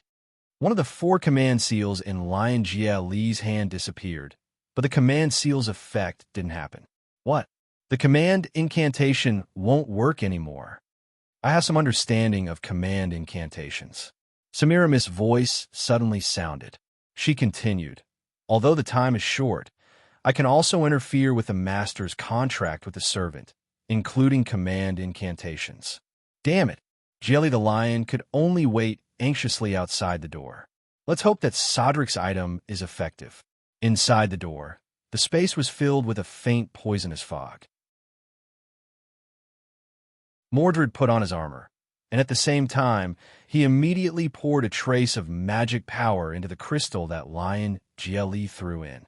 In an instant, the power of the crystal enveloped Mordred, making the poisonous fog around Mordred unable to invade. "What?" This time, it was Semiramis who was shocked. "What kind of item is that? It can actually block my poison." Mordred held the crystal that was emitting a faint light and said softly, "You've helped a lot, Villo. I'll treat you to a drink." This item was the one that Wu Ming gave every participant when he knew Semiramis' real name. At that time, Wu Ming said, "Semiramis is the most ancient poison killer. We're going to enter the poison killer's noble phantasm, so we have to be careful. Especially Sharon. If he falls into her trap, he'll be finished. But the rest of you, don't be careless. This crystal is an item that is used to resist poison. Just pour a trace of magic into it, and it can be activated. Carry it with you, just in case." Mordred gave the crystal to Jelly. Mordred said that it was too much of a hindrance to carry it, and that it would be used when the time came. Jelly the lion threw the anti-poison crystal into the door before it closed. Wu Ming also judged the level of the Yggdrasil World Tree item in the moon-shaped world. World-level items were classified as EX. God-level items were classified as A. Legendary-level items were classified as B. Holy relic items were classified as C. Heritage-level items were classified as D. And the highest-level items were classified as E. What do you think? Vicious woman, what other tricks do you have? Use them all. Mordred opened her helmet and put the crystal into her mouth. The crystal was not very big, and it just happened to fill her mouth. Then, Mordred closed her helmet and rushed toward Semiramis. "Tisk!" Semiramis spat in displeasure. She then activated a magic array around herself. The magic circle shot out countless magic bullets and magic lasers. Mordred dodged the magic lasers and used her sword to disperse the magic bullets. Then, she ran toward Semiramis. Following an even bigger magic circle, a huge beam of light swept towards Mordred, producing a large amount of flames. Mordred rushed out of the flames and shouted, "Is this all you've got?" Semiramis smiled. Then, several magic circles appeared, and several chains made of poisonous fog shot towards Mordred. Because she was in the air, Mordred could not dodge and was instantly entangled by the chains. Semiramis controlled the chains to swing Mordred around wantonly. Then, she smiled and said, "How does it feel to be a little bug?" Mordred cut off the chains and jumped to the ground. She instantly released her magic and rushed towards Semiramis, who was sitting on the throne like a red lightning bolt. After dodging all the entangling chains, Mordred soared into the sky and shot towards Semiramis. "Got it!" Mordred shouted. Crash! Accompanied by the sound of rattling chains, Mordred was firmly entangled by several chains. The tip of her sword was still a few centimeters away from Semiramis, but these few centimeters were like a natural moat that couldn't be crossed. "You'd better return to the audience." Semiramis chuckled. A large amount of water burst out from her side and washed Mordred to the ground. A huge green fish that looked like a loach appeared from the water and rushed towards Mordred. As the daughter of the fish god, Semiramis had the ability to summon the divine fish of the gods. It opened its mouth, which was as tall as two people, and bit down viciously at Mordred. Mordred blocked its mouth with her sword and gathered red lightning in her other hand. She then shot out and killed the divine fish. A large number of divine fish appeared from the water and tried to bite Mordred. Mordred held her sword with both hands and gathered her magic on the sword, causing it to emit red lightning. Finally, she released the lightning and killed the divine fish. Mordred had learned her lesson this time. She did not get close to the divine fish and activated her relic. Clarent, Blood Arthur. Suddenly, the hall was covered by red lightning. On the other hand, in the battle space that was specially designed for fighting, a flame and a meteor kept colliding in the air. Karna and Wuming were fighting fiercely. The entire space was almost destroyed. There was not a single piece of undamaged ground. Karna sometimes fought Wuming in close combat with his superb martial arts skills. Sometimes, he would use his relic to attack Wuming. Brahmastra, Brahma, cover the earth. On the other hand, Wuming was constantly fighting against Karna, constantly activating his noble artifacts to fight back. Silver, the hot spear tip and the surging sword tip were fighting each other. They were evenly matched. "No wonder you're a Villo of the Knights of the Round Table, the strongest knight," Karna said. "You flatter me, Karna, but I'm Sodric now, so don't be mistaken." Wuming stood not far from Karna and said, "You can't use all your abilities as a Villo now, right?" Karna suddenly asked, "Although I can't use all my abilities as a Villo, I can use all my abilities as a warrior. Do you want to try, Karna?" The two of them looked at each other with a faint smile on their faces. "Then I shall show you my hidden noble artifact, Brahmastra Kundla. Come on, Silver." A flame and a meteor collided. The two energy beams fell into a silent zone. Then, like a nuclear bomb exploding, a huge mushroom cloud burst out from the point of contact between the relic and their weapons.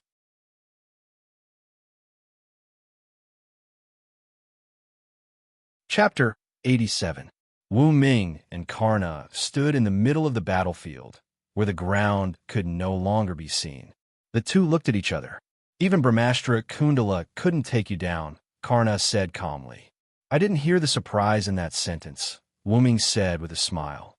Karna just shook his head and said, "You can block my Brahmastra Kundala, which means you are indeed the legendary British Silver Dragon Villo." Then he said, "It seems that Sodric, the General of Salvation of France, is not you." "No, it's your other identity, Villo." Wuming obviously noticed that Karna had a special skill, and he already knew that he was both Sodric and a Villo. Poor man's insight, the ability to see through the other party's character and attribute, and not be deceived by verbal excuses and deceit. I once had the honor to ask the weak about their life and value, so I have the ability to see through the other party's character and attribute, Karna explained. You are not an evil person. In that case, the rumor that the Villo who transformed into the demonic dragon possessed Sodric is a rumor. No, it should be said that the Villo and Sodric are the same person, so the rumor is also correct. Wuming couldn't help but praise, as expected of Karna, the hero of charity. Yes, I am both Sodric and a Villo, but I am now summoned as Sodric, so I only have Sodric skills and noble phantoms. Karna said, then, in order to show my respect, I will give you my strongest attack. After that, Karna's body began to ignite in flames. Upon closer inspection, the thin and sturdy golden armor on his body began to turn into flames. The flames gathered at the tip of the divine spear, transformed from the Brahmastra. Is that so? Then I can't hide it anymore. As he spoke, Wu Ming also raised his silver knight sword. Comprehend the mercy of the King of Gods. Karna raised his spear, and the air around him began to heat up. Indra, watch carefully. The armor completely peeled off his body and turned into flames. The damaged ground around him began to melt. Extermination, this stab. The flames wrapped around the tip of the spear, forming a huge lightning spear. At this point, this place was already a sea of flames. Burn completely. A huge sun will shone behind him. Vasvi Shakti, O sun, submit to death. The stars hidden in the world. Meteor Silver's blade began to emit a white light, illuminating everything around it. A sacred sword that can wipe out all evil. Cracks appeared on the body of the sword, and an even more dazzling golden light burst forth from within. There's no need to cover your light anymore.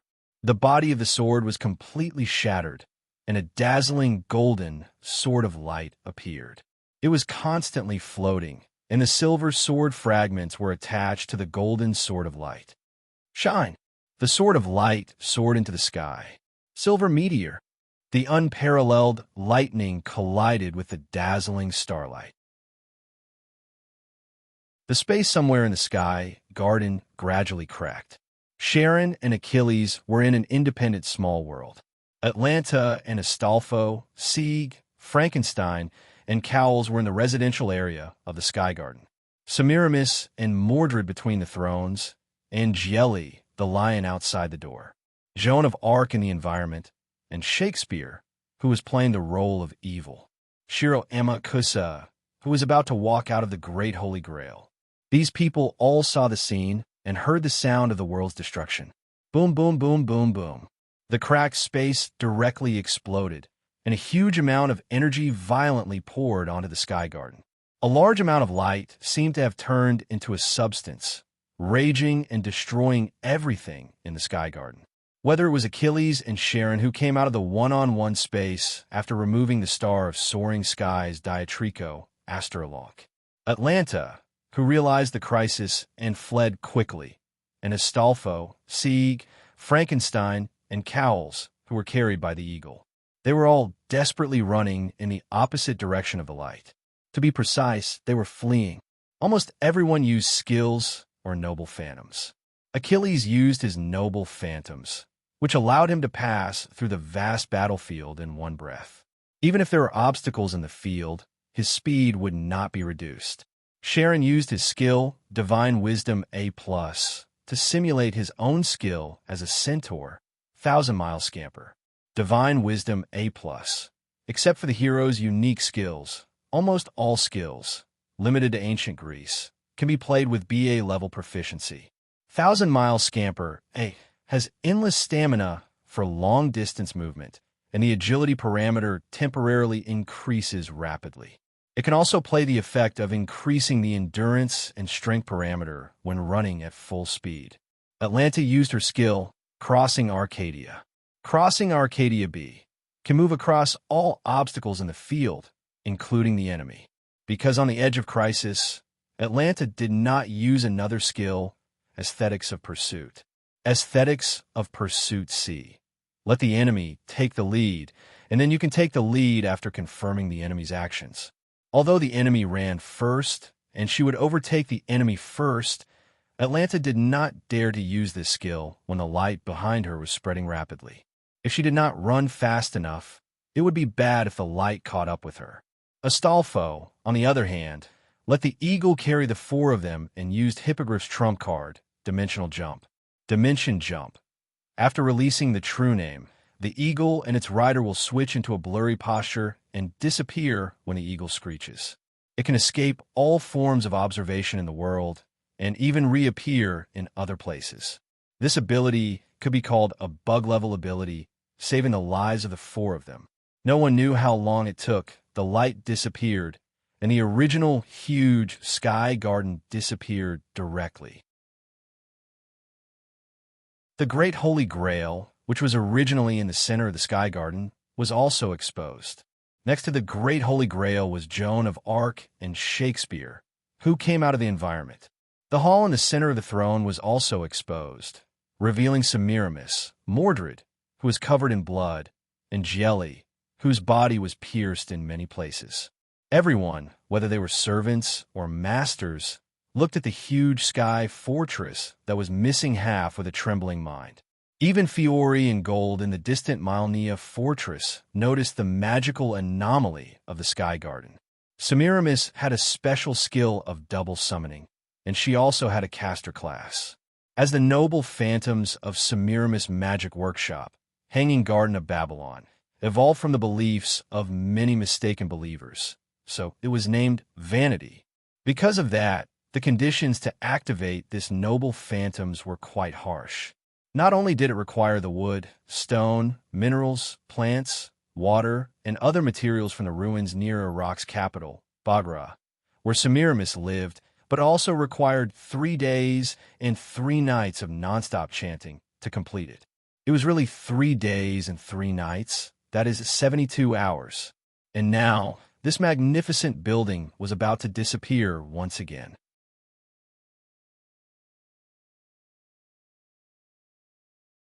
Chapter 88. Before that, Joan of Arc, who arrived at the Great Holy Grail earlier than anyone else, encountered the biggest irony in history. "Oh, Joan of Arc, welcome to my stage," exclaimed Shakespeare in a strange whisper from Joan of Arc's environment. Joan of Arc looked at the changing scene around her and frowned. "This is my hometown, Domremy." Joan of Arc looked at her clothes that had changed into a village girl style and looked at the small village not far away. "Jean," a gentle female voice came. Joan of Arc turned to look at the source of the voice. "Mother." Joan of Arc was a little surprised. She didn't expect this environment to be so realistic. "Why? Why are you called a witch and burned to death? Why?" "Jean." Joan of Arc's mother cried and crawled on the ground, her hands holding Joan of Arc tightly. "Come back to the village with me, Jean. Don't worry about other people anymore." Joan of Arc's mother pleaded. But Joan of Arc didn't pay attention to her mother, not because Joan of Arc was unfilial, but because the environment in front of her was just created by Red Caster Shakespeare. "Red Team's caster, are you satisfied with this?" Jean said calmly. Then Shakespeare's voice sounded in the air. "No, the drama has just begun. Let's begin the second act." When Shakespeare's voice fell, Joan of Arc found that there were 2 curtains in front of her, like the curtain on the opening and the closing stage. One opened. When the curtain opened, the scene in front of Joan of Arc changed again. Joan of Arc stood on a high ground, holding the holy flag in her hand, commanding the French soldiers behind her to rush to the British enemy. For a time, the entire battlefield was covered with blood, and a lot of lives were constantly lost. Some people begged for mercy, but they were still killed. In an instant, Joan of Arc was full of dead bodies. "It's covered with blood, Your Highness Saintess." Shakespeare's voice sounded in the air. However, Joan of Arc didn't have much of a reaction to this. "It's useless to show me anything." Joan of Arc then raised her hand and looked at it. "Since the hands of those who follow me are dirty, then my hands are dirty, and I have never felt fear of this." Suddenly, as if a corpse had come back to life, a gorgeously dressed corpse suddenly sat up, but that face was Shakespeare's. He looked at Joan of Arc and asked, "Then, let me ask you as the representative of Charles VII." Then a corpse beside Joan of Arc suddenly raised its head. Needless to say, It was another Shakespeare's face. You stepped forward bravely and went to the battlefield. Dirty my hands with blood and win back France. Then the corpses around her raised their heads and asked Joan of Arc, however, you were burned at the stake in the end. How sad is this? In my opinion, this is betrayal, tragedy, despair. Even so, do you still believe in the Lord? Do you still think that fighting is meaningful? However, Jean still turned a blind eye to these and replied calmly, of course, my death is a fate that I have never escaped. Then Joan of Arc raised the holy flag in her hand and said, since I raised this flag, I have lost the right to die peacefully in my hometown. For Joan of Arc, who was not affected in the slightest, Shakespeare was not disappointed. One of the corpses snapped his fingers and the scene changed. Joan of Arc looked at herself in a prisoner's uniform. Her hands were handcuffed, and the handcuffs were connected to this rope. She was led forward by a knight riding a horse in front of her. In this way, how could Joan of Arc not know where she was now? What a bad taste, Castor. Joan of Arc said sarcastically to Shakespeare. No, no, no, this time it's not you, lady saint. The knight riding the horse in front turned back and looked at Joan of Arc. Sure enough, it was another Shakespeare's face. Shakespeare pointed to the front, and Joan of Arc looked in the direction he pointed. Joan of Arc's pupils shrank slightly. Sauterlec. Yes, it was Joan of Arc's childhood friend, General Sauterlec, or Wu Ming, who was burned at the stake in this illusion. Wu Ming's eyes were lifeless as he was tied to a pillar by iron chains. The flames around his body were burning fiercely. Joan of Arc hurriedly ran over, but when she was still a certain distance away from Wu Ming, she was pulled by the rope in her hand. Why? Why didn't you burn me? Joan of Arc hurriedly asked a priest standing under the execution platform. The priest looked back at Joan of Arc with Shakespeare's face, took out his noble phantasm, and replied to Joan of Arc, the fantasy constructed by my noble phantasm is your memory. That is to say, the death of General Sauterlec is your idea. Saint Joan of Arc. Shakespeare's last words hit Joan of Arc's heart, and she began to panic. No, no, how could it be? Joan of Arc couldn't help but think of the scene where Sauterlec rushed to her with wounds all over his body and was burned to death with her. Is it really me? And Shakespeare said like a kidnapper, yes, yes, it's all your fault.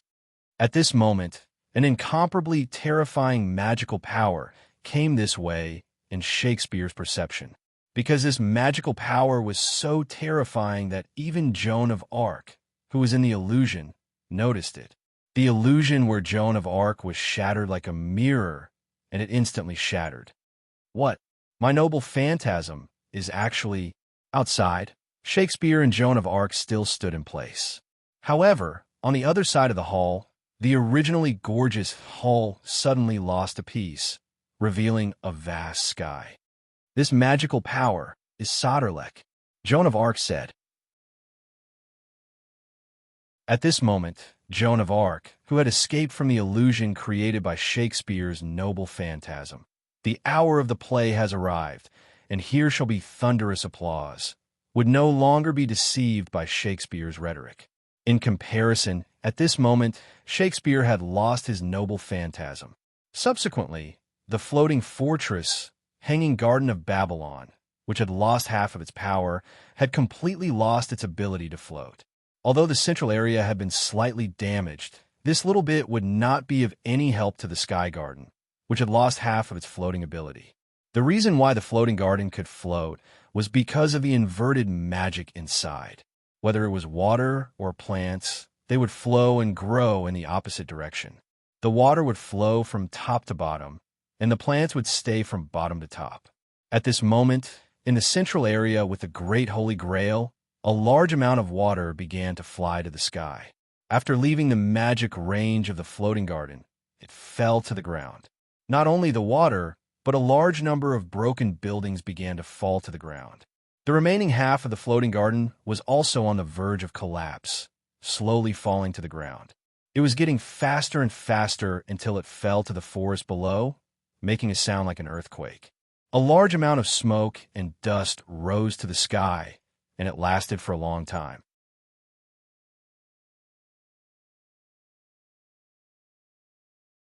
Chapter 89. Amidst the ruins of a large number of buildings, a hand suddenly reached out from one of the taller ruins. Accompanied by a burst of debris and dirt, Wu Ming struggled to crawl out. Wu Ming was covered in wounds, and his broken armor was almost completely gone. Wu Ming panted heavily and looked ahead tiredly. He saw another hand reaching out from the taller ruins. However, compared to Wu Ming, who struggled to climb out, this figure was more illusory and weak. After getting out of the ruins, he half-squatted on the ground. Karna could no longer stand. After all, compared to Wu Ming, who did not sacrifice any defense, Karna had stripped off the armor that was connected to his skin to form Karna's most powerful noble artifact, Sun Wheel, Obedient Death, Vasvi Shakti. In the Hindu mythological narrative, Mahabharata, Karna was willing to strip off his armor and give it to the Thunder Emperor Indra because he knew that he had been tricked. Indra was moved and gave Karna a divine spear that could kill everything with one hit. The noble artifact that evolved from it became Karna's strongest defense and received a certain degree of damage to obtain his most powerful attack. However, because his body was already damaged and had no defense, under the aftermath of the collision between Sun Wheel, Obedient Death, Vasvi Shakti, and Meteor Silver Meteor, Karna's injuries were more serious than Wu Ming's. Even his spirit core was slightly cracked. Cough. As expected of the legendary knight Vilo, Saranthed. What a beautiful attack. Cough, cough, cough. Karna said to Wu Ming with a weak smile. It was obvious that Karna was having a good time, even though he was in a terrible state. Wu Ming also smiled happily and said, "You don't have to flatter me, Karna. If it weren't for the fact that the virtual space we were in prevented the explosion from spreading, you wouldn't have been so badly injured." Wu Ming was right. Because the virtual space was comparable to an inherent barrier, the aftermath of Wu Ming and Karna's noble artifacts did not cause it to explode. As a result, the aftermath of the explosion caused secondary damage to Wu Ming and Karna, which was why they were in such a sorry state. It was like comparing the damage caused by a bomb exploding in a narrow room with the damage caused by an explosion in an open space. Wu Ming was not so bad. Although he was not in his true form, he still had the protection of his incomplete dragon scales, so his spirit core was not damaged. However, he was still injured. Cough, cough. I've heard of the star Holy Sword X Silver. Now that I've seen it, its power is indeed extraordinary. In the face of Karna's praise, Wu Ming felt a little helpless and blushed inwardly. After all, Wu Ming did not have this noble artifact in the first place. Wu Ming, who was in the real world of Wu Ming, did not have this noble artifact. Even Wu Ming, who was in the real world of Vilo, did not have this noble artifact. This noble artifact evolved from one of Wu Ming's skills with the help of suppression. Miracle, legendary? Dragon, legendary? Miracle, legendary? Before Wu Ming faced Karna's strongest attack, he had the belief that he had to win, which led to the activation of this skill. In addition, the suppression of the world where Wu Ming was and had a special relationship with Wu Ming, so to a certain extent, it supported Wu Ming, allowing him to obtain an evolved noble artifact. Silver Meteor, X Silver Meteor, level, EX type, evil noble artifact distance. Maximum catch. This was a treasure created by the suppression of the planet. The Sacred Star Sword, which had been released from its suppression, had the effect of judging the enemy as evil. As long as the enemy was the owner's enemy or someone who had to be defeated, the Sacred Star Sword would give the enemy the attribute of evil. The target of the judgment was both a person and an object. Even concepts such as space and time could be included in the judgment. Because the noble artifact was a part of himself, Wu Ming immediately used it after obtaining it. He was not unfamiliar with it at all. The suppression knew that Wu Ming, who was in the real world of Wu Ming, would not be able to defeat Karna, so it forcibly added a noble artifact to Wu Ming by relying on Wu Ming's wait for me skill. Miracle. After all, the character of Sodlek was created by the suppression of history. Adding a noble artifact at the last minute was not a big deal to the suppression. If Wu Ming, who was in the real world of Vilo, had been able to tie with Karna, he would have had a mysterious buff. However, as a Sodlek, Wuming did not have many mysteries, so he really could not fight against the powerful and mysterious Karna.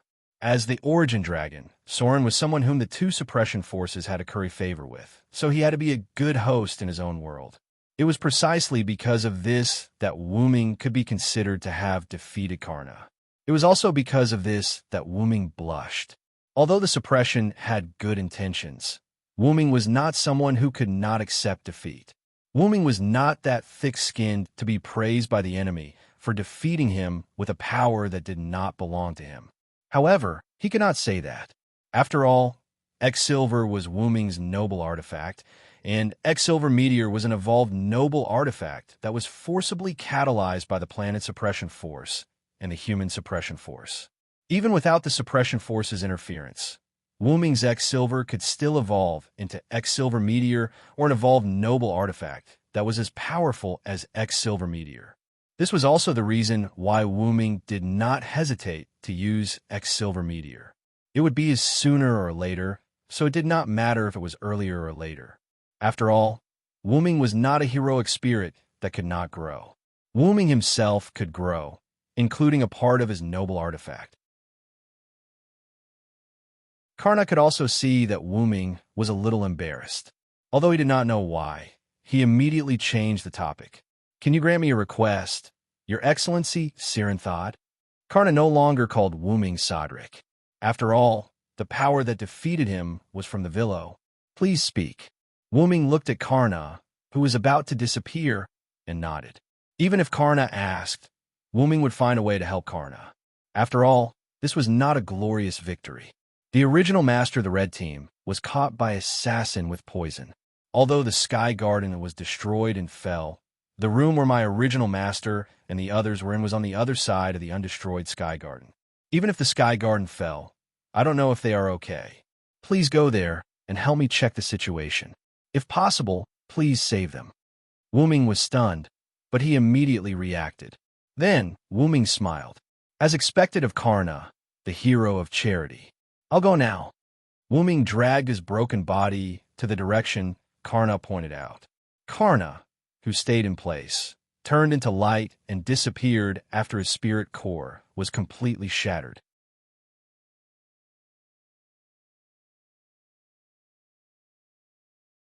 Chapter 90. Wuming took out many bottles of healing potion on the way, and, after drinking all of them, his body almost recovered. Wuming moved his body, and now, except for the serious injuries on his body, there was no big problem. Because Wuming had the skill Magic Dragon EX, his mana was not damaged much. Wuming came to the place where Karna pointed, and everywhere he looked, there was a ruin. The entire Sky Garden fell to the ground and was almost completely shattered. Wuming released his mana and began to search for the masters who were controlled by Semiramis poison. Those masters before the Red Servant were not ordinary people, but one of the best magicians. Therefore, when Wuming arrived, those magicians still had signs of life that even Wuming almost didn't notice. When Wuming dug them out, their bodies were already badly mutilated. Wuming quickly took out 5 bottles of healing potion and gave them to each of them to drink. Yggdrasil was a game that transcended its time. Its degree of freedom was so high that it was unbelievable. But in this game, there was only one kind of item, and that was the health potion called Health Potion. There were no other medicinal items, such as Mana Potion, Detoxification Potion, and so on, so they could only rely on other rare items. Because of that, as the only health potion in the game, its performance was naturally needless to say. If it was placed in a noble artifact, it could be judged as a C-level item. Although Wuming once gave Astolfo the health potion very easily, it was not a small amount. When he first treated the androids, Wuming ordered everyone to take 1/3 of the health potion. That was to prevent the androids, who acted as a mana supply battery, from being infected by the bacteria in the air as soon as they came out of the incubator. Sieg was a good example. Because he left the incubator for too long, Astolfo said that before Astolfo took Sieg away, Black Archer Sharon gave Sieg a simple treatment. However, androids born as magic power batteries were different from androids born to fight. Because the androids, which were magic power batteries, did not need to move around in the outside world. Their creators did not give them excellent physical fitness. It could be said that they would not survive without the nutrient solution in the incubator. This was the racial flaw of the androids that were born as props. Although Sieg was saved by Wuming's potion at that time, Wuming did not have a way to solve his gene problem. After all, even if the game had a high degree of freedom, there were no items related to genes. The game was enjoyable, not a headache. Because of the transplanting of Siegfried's heart, Siegfried was strengthened by the dragon heart and eliminated the flaws of the androids. As for whether the heart would disappear or not, since Sieg was connected to the heart, the magic circuits were naturally connected as well. Sieg's heart was supported by Sieg's magic power, so it naturally wouldn't disappear. Over time, his heart would definitely fuse with Sieg's. The androids, who were fighting forces, were not much better. After all, they were weapons that could be thrown away after being used, and they participated in the battle as cannon fodder. The androids that were rescued had their physical fitness temporarily improved by Wuming's potion at that time. It was mainly thanks to Gould, the creator, who adjusted their physical condition later on, that they could live like ordinary people. As for the 5 masters, Wuming was still afraid that they would die halfway, so he gave them a whole bottle of the potion. It must be noted that this was a potion that was comparable to a C-grade item. Seeing that the 5 masters had not woken up yet, Wuming remembered that Karna said that they were poisoned. Wuming immediately took out a short staff. This short staff could remove the poison status of any item below the divine artifact level. It was an item that could be used by injecting magic power into it.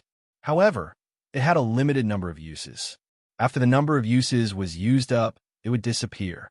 It was because Wuming was restricted by his class that Wuming took out this high-level item with restrictions. Moreover, Wuming speculated that the poison used by Semiramis was definitely not a high-level poison. Otherwise, these people would have died long ago. Detoxification. The short staff emitted a green light, enveloping the 5 unconscious people. After a few seconds, the short staff shattered and disappeared. Wuming looked at the short staff that disappeared in his hand and couldn't help but sigh. As expected of the poison used by Semiramis, the most ancient poisoner, it completely exhausted the short staff's number of uses. Although the level of this poison was not the highest, it still exhausted the detoxification short staff's number of uses. A few seconds later, the 5 people lying on the ground opened their eyes and sat up weakly. This place is... I remember the Holy Grail War is over. What happened to us? Everyone was full of doubts. Then Wuming spoke. Magicians, I am a servant of this Holy Grail War. This Holy Grail War is not over yet. You have now lost the qualification to be its master. As for what happened, you can find out in the future. This place will soon become the battlefield of a great war. After Wu Ming finished speaking, he turned into a spirit and disappeared. These magicians looked at the place where Wu Ming disappeared. They could see that the person just now was not an ordinary person, and they chose to believe in Wu Ming. They immediately struggled to stand up and walked in the direction that Wu Ming just pointed. After Wu Ming gave advice to the group of magicians, he went to the place where the great Holy Grail was. Fortunately, this was a forest. If it fell into the city, it would be troublesome. Wu Ming thought. When Wu Ming arrived at the Great Holy Grail, he saw 2 groups of people facing each other. The Great Holy Grail was revealed from the ruins. It was a ball with a huge female sculpture inside. In front of the Great Holy Grail, 2 groups of people stood in front of the Great Holy Grail. On one side, there was Red Assassin Semiramis, Red Rider Achilles, Red Archer Atlanta, Red Caster Shakespeare, and Ruler Shiro Amakusa, who hurriedly came out because of the fall of the Sky Garden. On the other side, there was Red Saber Mordred, Lion Jelly, who was the master of Wuming and Mordred, Black Archer Sharon, Black Rider Astolfo, and Astolfo's master Sieg, Black Berserker Frankenstein, and Frankenstein's master Cowles, and finally, Ruler Joan of Arc, the referee of the Holy Grail War. In addition to the masters, when the servants saw the arrival of Wuming, Amakusa's people's faces changed slightly, while Joan of Arc's people were happy. Although it seemed that Joan of Arc's side had more people, in terms of heroic spirit strength, they were still stronger than Shiro Amakusa's party. If they really fought, the black side might not necessarily have an advantage, but now with Wu Ming, the situation was completely reversed. Only Wu Ming rushed over, which meant that Karna was defeated. A servant who could defeat Karna was better than Amakusa's side. Looking at Wu Ming's seemingly unscathed appearance, Shiro Amakusa couldn't help but frown. I didn't expect you to win against Lancer. You're not Sodric, are you, Villo, Knight of the Round Table? Shiro Amakusa said. After all, such a powerful holy sword of star. Even based on Semiramis' description, Shiro Amakusa was sure that it was the noble phantasm of the Knights of the Round Table, Villo. Wu Ming stood beside Joan of Arc, and his helmet began to disintegrate and attach to his shoulder. Then, Wu Ming looked at Joan of Arc and the others, who were in a sorry state but didn't suffer any injuries. Wu Ming first smiled at Joan of Arc, then looked at Shiro Amakusa. Then you've guessed wrong, Shiro Amakusa. I am indeed Sodric, but that's only because I'm also a Knight of the Round Table, Vero. This time, I'm only being summoned as Sodric.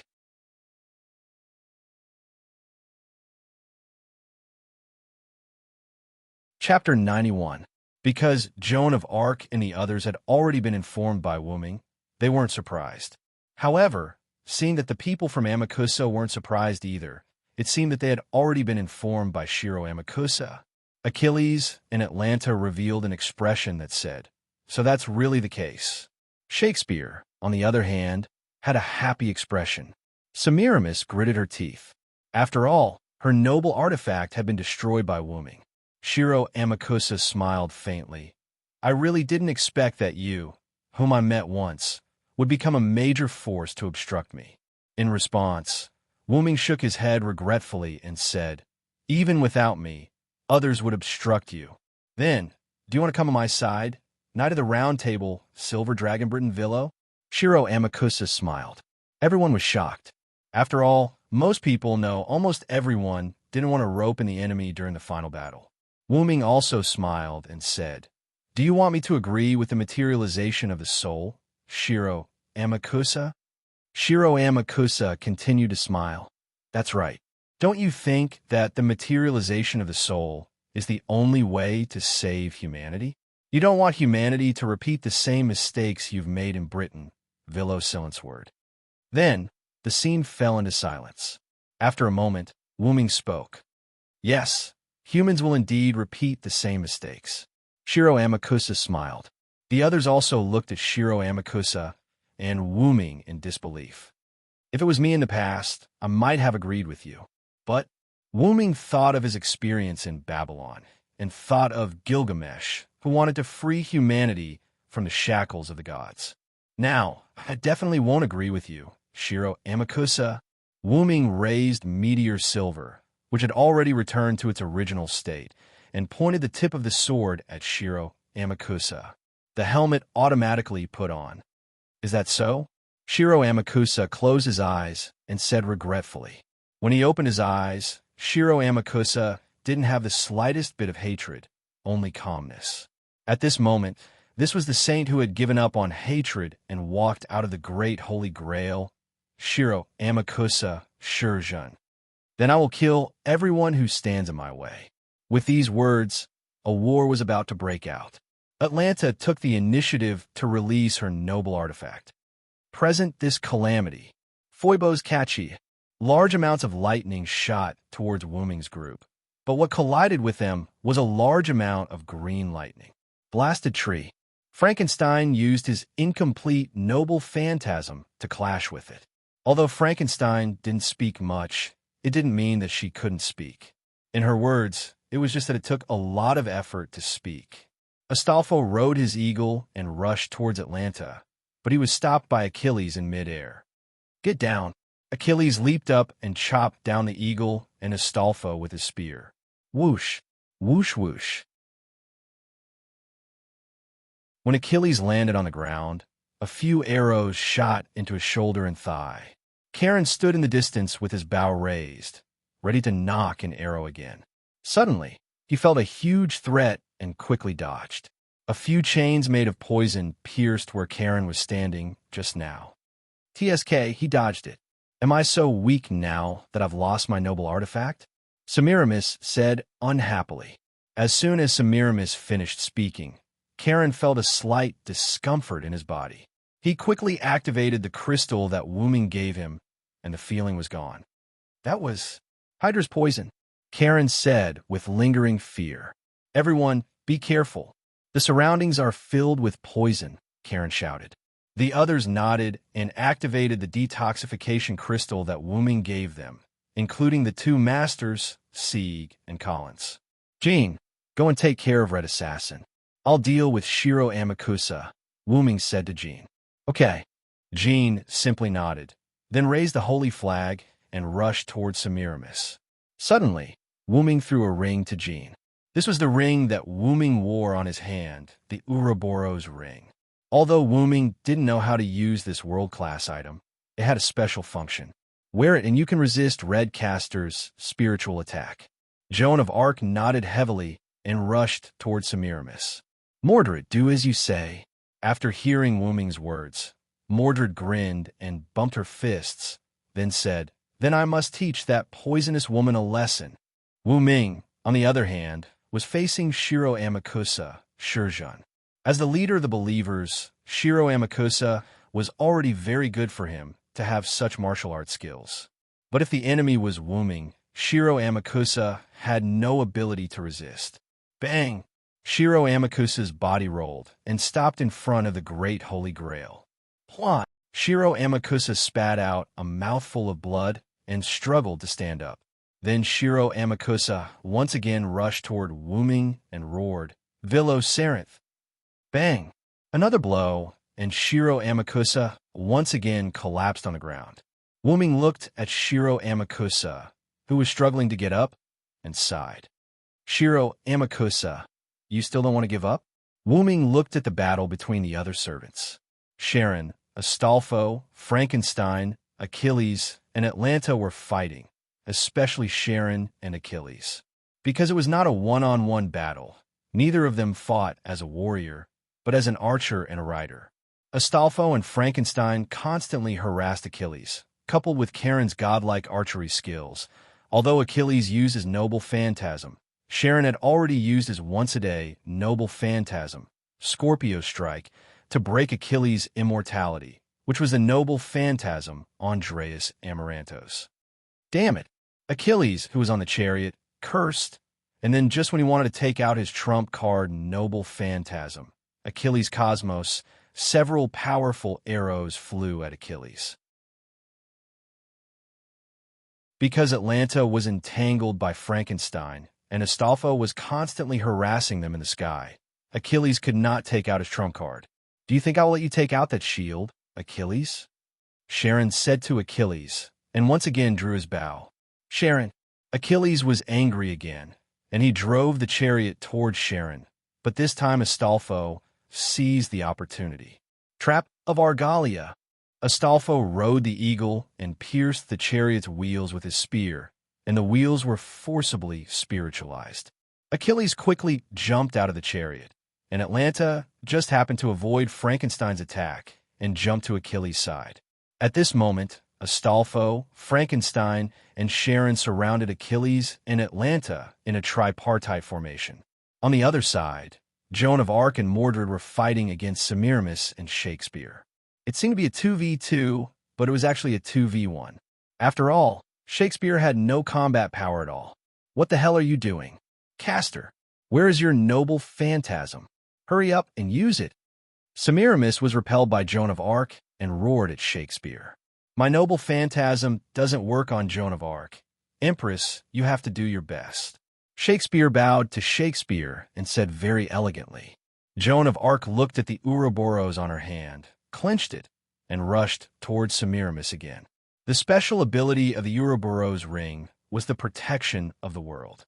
World's blessing. As the incarnation of the world devoured by the devourer of 9 luminaries' world, it has the blessing of a world. Although this statement was very vague, Wuming knew that a tool transformed from a world was not that simple. At least it had resistance to mental attacks. Sure enough, the world's path had the power to resist mental attacks. Just when Semiramis was ready to resist Joan of Arc's attack, a voice broke through the air. Take this, poisonous woman.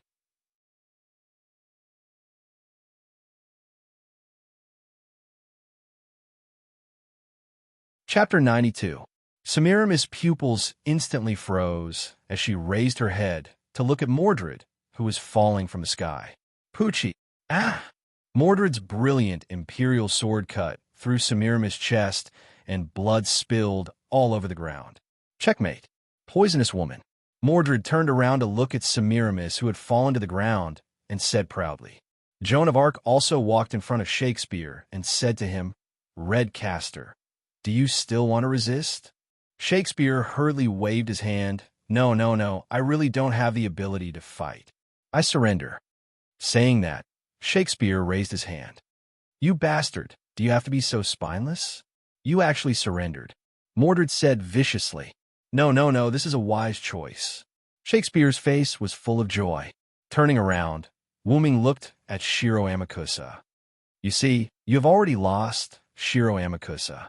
Shiro Amakusa. Shurjun continued to stand up and slowly said, So what? Shiro Amakusa stared at Wuming. You want to use failure to change my mind about saving humanity. 400 years ago, when we were slaughtered by the shogunate, I didn't retreat. How can death and failure make me change my mind about saving humanity? After a moment, Wuming looked at Shiro Amakusa, who had calmed down a little. He took off his helmet and looked at Shiro Amakusa. You are not wrong, Shiro Amakusa. However, this is a war where the winner takes all. The loser will lose the opportunity to realize their dreams. After hearing Wuming's words, Shiro Amakusa laughed again. What a pity, Vilo the answered. The Great Holy Grail has already been activated. As if to confirm Shiro Amakusa's words, the Great Holy Grail behind him began to gradually glow and slowly sank into the ground. Originally, I wanted to use the Space Garden to move the Great Holy Grail and spread the third law all over the world. However, now that the Space Garden has been destroyed, the Great Holy Grail has coincidentally come into contact with the Spirit Vein. At this moment, it has already begun to use the Spirit Vein to spread the third law all over the world, realizing the materialization of all humans. My wish is about to come true, Shiro Amakusa said very calmly. Aren't you afraid that I'll destroy the Great Holy Grail if you tell me all this now? Wuming wasn't in a hurry. Instead, he continued his conversation with Shiro Amakusa. In response, Shiro Amakusa shook his head and said, You won't. Everyone who participated in the Holy Grail War has their own wishes. Even you, Vilo Thranst, are the same. Shiro Amakusa was right.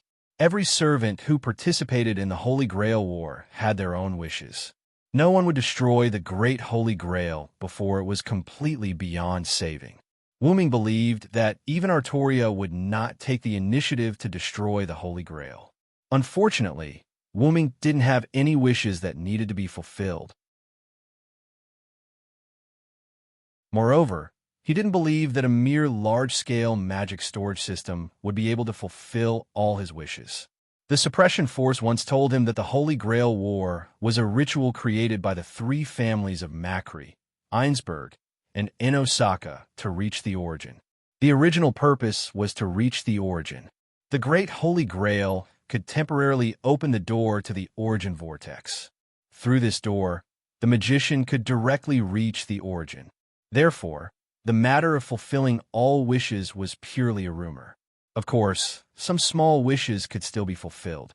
After all, this was a magical power that could open the door to the origin vortex. Shiro Amakusa entered the Great Holy Grail system through his own noble phantasm. Through the incomplete third magic that came with the Great Holy Grail, Shiro Amakusa made a wish to save all of humanity, allowing the third magic to spread throughout the world. Is that so? But you won't see the end. Goodbye, Shiro Amakusa. You are a person worthy of respect. His hand rose, and his sword fell. With a smile on his face, Shiro Amakusa fell to the ground. The other servants of the Red Team began to leave because of the death of their master, Shiro Amakusa. Achilles and Atlanta looked at their bodies gradually disappearing and gave up resistance. Sharon, Astolfo, and Frankenstein also did not continue to attack. What a pity, One-E-San. Achilles smiled. Ah, that's right. It's a pity that we can't see the end, but the great Holy Grail has been activated. It's just a matter of time. Atlanta said calmly without the slightest regret or rejoice. Then Achilles looked at Sharon. Sensei, this one-on-one duel was interrupted. Next time, we must determine the winner. Of course, Achilles. I look forward to the moment when you defeat me. The wind came, and Achilles and Atlanta disappeared into light. On the other side, Semiramis lay on the ground powerlessly, looking at the body of Shiro Amakusa. Master, I actually feel sad. What's wrong with me? The famous Empress of Assyria left the stage. Oh, this is really a wonderful comedy. I am very satisfied. Shakespeare wrote the script and disappeared into particles. At this point, the red team's servants of the Great Holy Grail left except for Mordred. So what about the Great Holy Grail? It seems that it can't be stopped. Astolfo stood beside Sieg. Sieg, Cowles, and Leo were unable to get involved in the battle of servants as humans, so they were slightly away from the battlefield before the start. Do we really have to destroy this? That's such a pity, Mordred grumbled. It seems that this is the only way. Jean said carefully. After all, not every servant would sacrifice their wish for humans. Wuming looked at the several servants present. Sharon, Astolfo, Frankenstein, Mordred, and Jean. In addition to himself and Jean, there were 5 servants. Sharon was the first to speak. I choose to give up. Instead of restoring my immortal body, it's better to choose to save humans. I also give up. Anyway, I don't have any important wish. It doesn't matter. This is also for Master. Astolfo smiled and then looked at Sieg. I don't need the Holy Grail. My people have been saved. I thank Sodric again, no, Mr. Villo. Sieg bowed to Wuming. You don't have to do this, Sieg. This is also my agreement with Sieg. Wuming waved his hand, indicating that Sieg didn't need to do this. Hoo-hoo-hoo. Frankenstein also shook his head. Although he didn't know why Frankenstein didn't hesitate, perhaps Cowles had already prepared himself mentally in advance. I also give up. We will solve the matter of our Eugomarinia family. Cowles said firmly. I don't need the Holy Grail. I have found my real wish. This time, let's forget about it. Mordred laughed. Leo was a little surprised and then fell in a deep thought. Then Leo opened his mouth. Then I will also give up. Mordred smiled knowingly and looked at Leo Gielli. Leo Gielli also smiled knowingly and bumped their fists. In that case, Master, use all the command seals to support me. I would change my class. Everyone was surprised.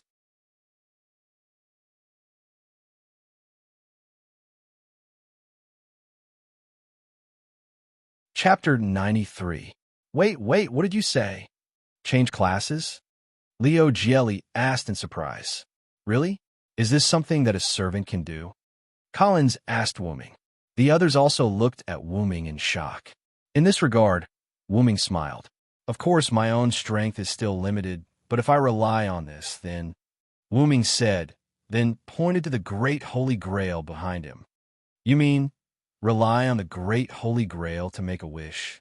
But the Great Holy Grail has now been made a wish by Shiro Amakusa. Leo Gielli was very puzzled.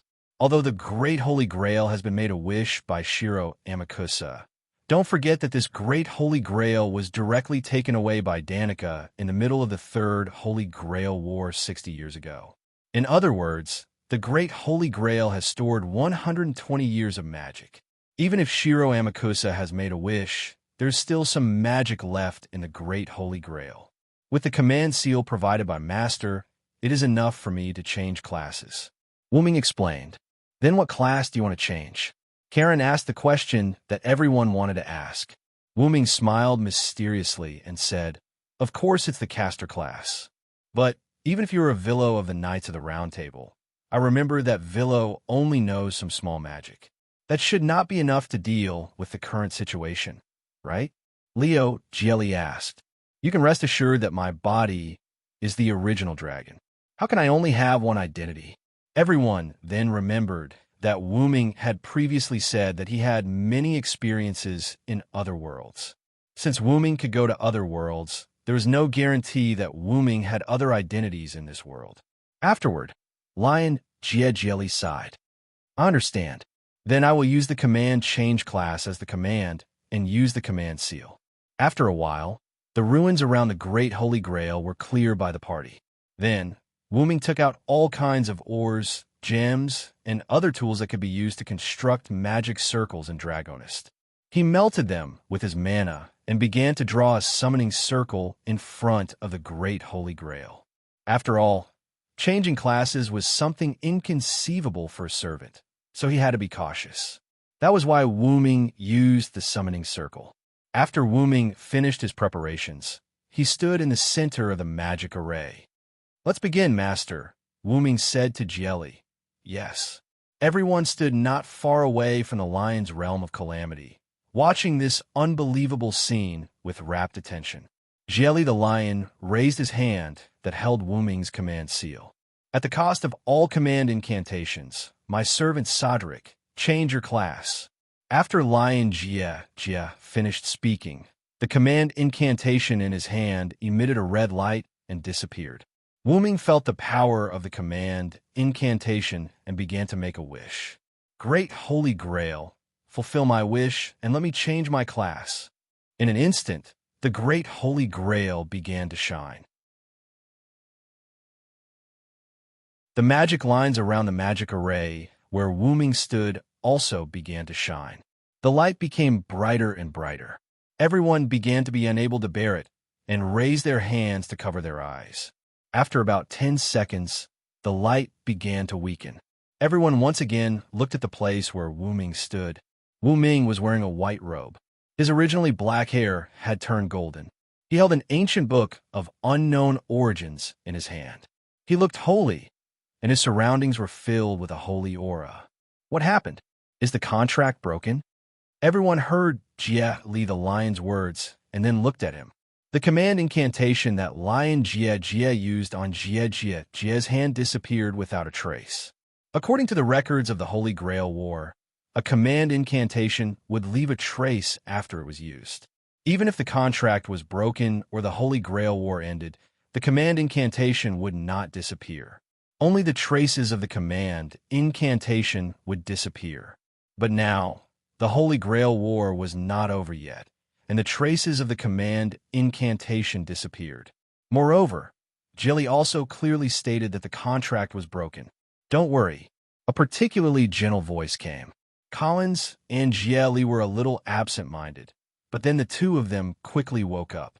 Several other servants were also slightly absent-minded, but it did not affect them much.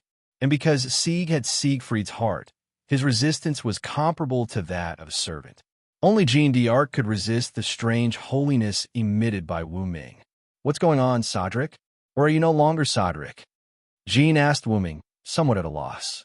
Everyone looked at Wu Ming with some vigilance. Wu Ming only smiled faintly at this, causing people to become absent-minded again. I'm sorry. After all, this is the first time I've adapted to this class. I'm still a little uncomfortable with my own power. After Wu Ming finished speaking, everyone felt that the sacred aura on Wu Ming's body was covered up. Phew, that was really scary. I felt like I was worshipping Sadrik just now. Collins wiped the cold sweat from the lingering fear. That's true. If Sadrik spreads this sacred aura to the maximum extent, some people with low spiritual power will become his believers. I'm afraid some berserkers will also be affected. As a person who firmly believed in the Lord, it was easy for Jean to see the essence of this power. That's really scary. Collins swallowed his saliva. At this moment, Collins was even more scared. Yes, after all, I didn't control my power. I'm sorry, Mr. Collins. Wu Ming said gently. About the breaking of the contract, it was my decision.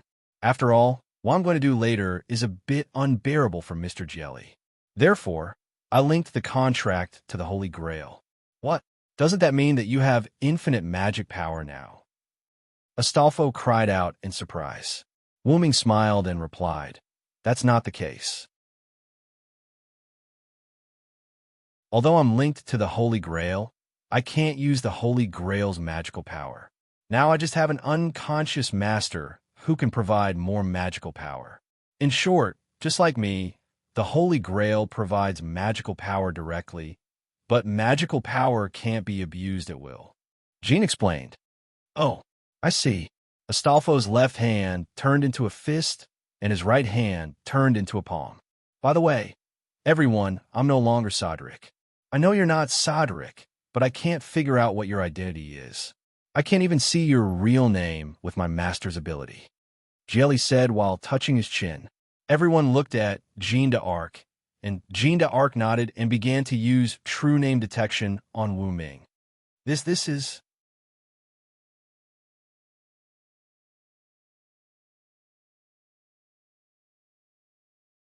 Chapter 94. Is this true? Zod? No, I should call you Hyunryong Sama. Jean was surprised. In an instant, everyone fell into silence. Wait, Hyunryong, is that Hyunryong? Lion Jelly shouted. Hey, is it true? Is it really Hyunryong? Collins was also quite surprised. The servants were okay. After all, they were heroes. But Sieg was puzzled. What does Hyunryong refer to? After all, Sieg was an android who was born less than a year ago. Even if he had Siegfried's heart, he was still an android who was less than a year old. Let me tell you, Astolfo raised his hand. When it comes to Hyunryong, he is the guardian of the ancient Babylonian city of Uruk. After all, no matter in the mythology of any other country or race, there is no character who could be called the Sage Dragon. Legend has it that Hyunryong is the oldest D who can't stand the human race being ruled by the gods and secretly came down to help the human race become independent. Later, Lion Jelly went on to say, Hyunryong is the oldest D in Mesopotamia. His status as D could be compared with Tiamat, the Sumer mythical creator of Mesopotamia. But it is more said that Hyunryong is the son of Tiamat, the god of Sumer mythical pantheon. In addition to the 11 magical beasts born by Tiamat, he is also the elder brother of the 11 magical beasts. Collins added, but for some reason, the virtuous dragon did not belong to the side of the gods, nor did it belong to the side of the magical beasts. One day, it descended upon the city of Uruk and became the guardian god of mankind, Sharon said. Legend has it that Hyunryong is quite mysterious. He is neither a fixed name nor a fixed body. The reason why he is called Hyunryong is because in the oldest epic, the Epic of Gilgamesh, he came to Uruk in the form of a dragon and cultivated the oldest king, the hero king, Gilgamesh. As the symbol of the end of the gods, he has the title of sage. Back to Astolfo. Amazing. Does this mean that the French general Sodlek is a Sumerian god? Sieg exclaimed in shock. Everyone thought about it and realized that it was indeed as Sieg had said. The French general Sodlek was a Sumerian god. At this moment, Wu Ming seemed a little unnatural. How would I know that just because I taught the ancient king on a whim, the restraints turned me into such a fantasy legend? What Tiamat? What Lord God? Do you believe such nonsense? Even if there are historical records, do you believe it? Oh my God. But on the surface, Wu Ming still maintained a smile. But reality proved that the two restraints once again created an invincible identity for Wu Ming. Although the origin dragon would become as invincible as the legends said after reaching adulthood, Wu Ming was still quite a distance away from adulthood. For now, Wu Ming only had a strong life force and powerful support-type talents. There was still a long way to go before he could reach the level of the god of creation, Tiamat. Ahem. All right, everyone, don't get so worked up. After all, I'm a special dragon who can freely roam through all eras. It's not a problem to have more legends. Also, when I'm a character, I can't use powers outside of the norm. Otherwise, that era will instantly reject me. Also, just continue to call me Sodlek.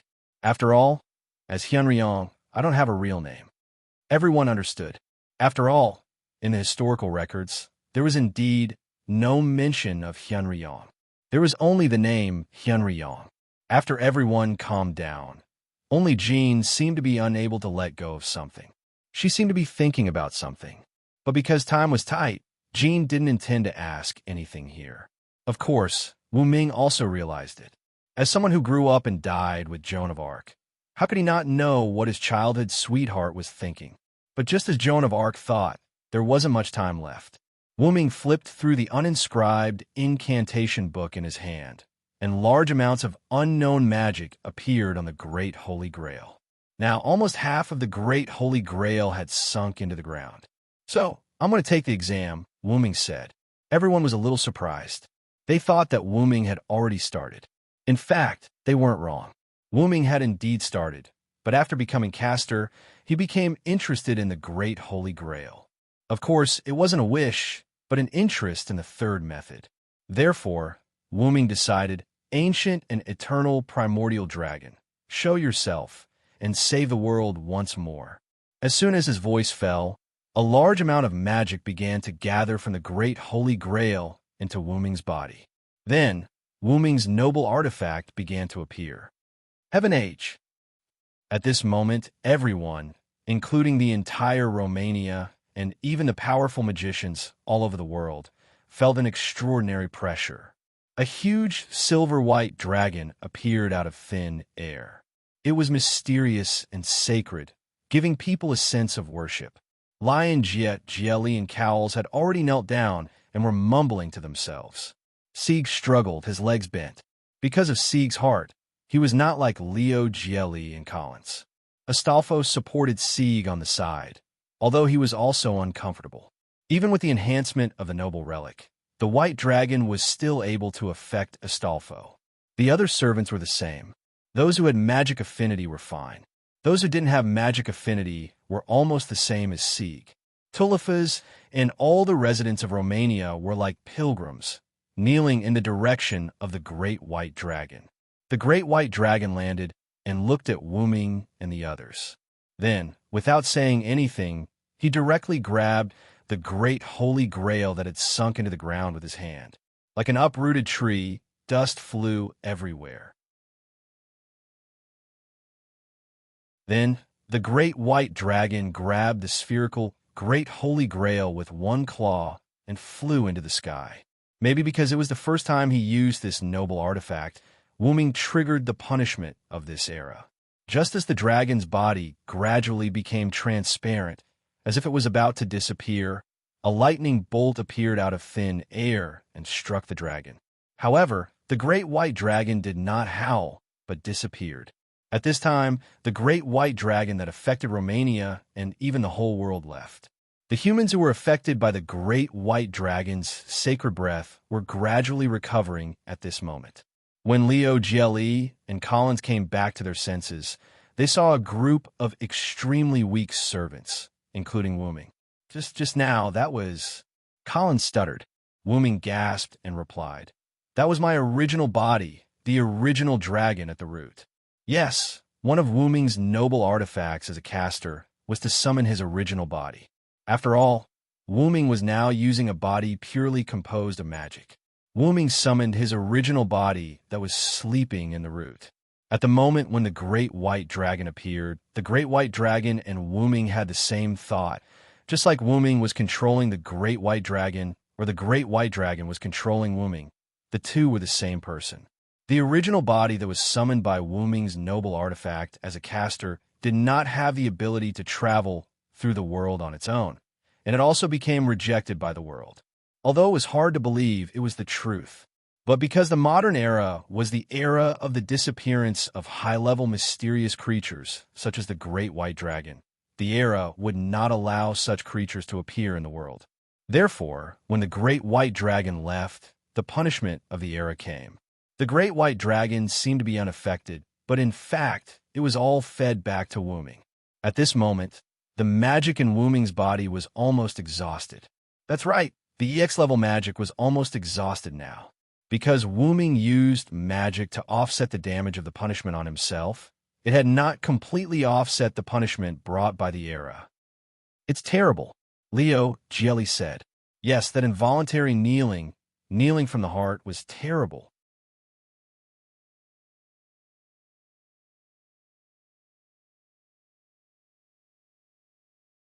Chapter 95.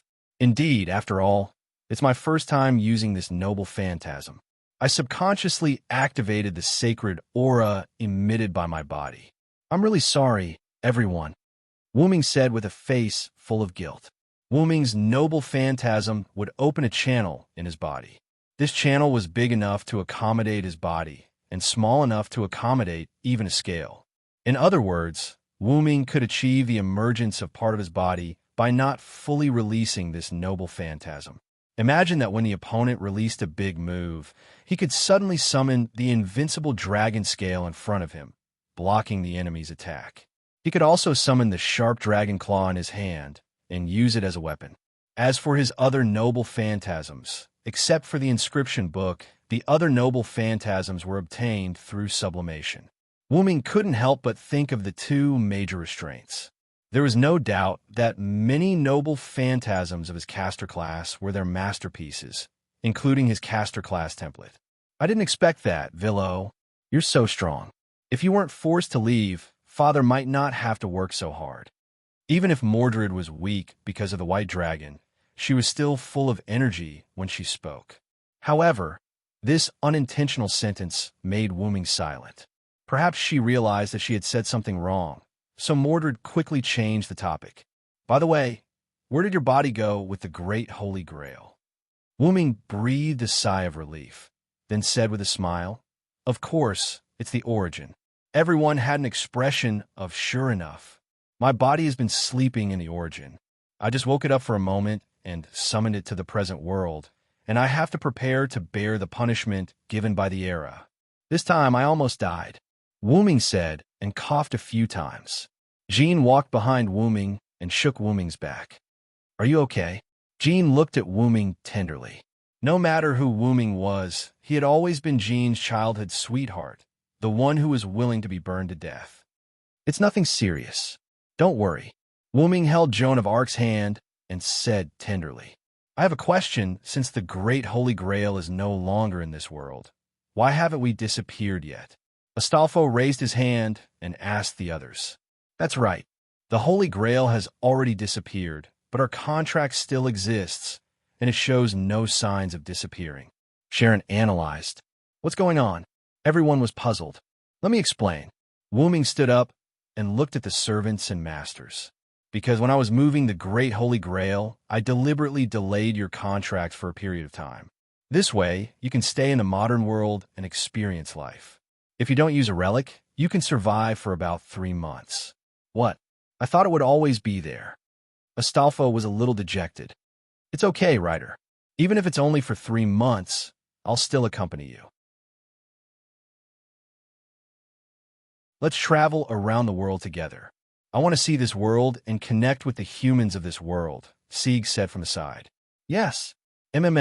Master, looking at the rejuvenated Astolfo, the other servants couldn't help but laugh, and then they thought about how to spend the rest of their time.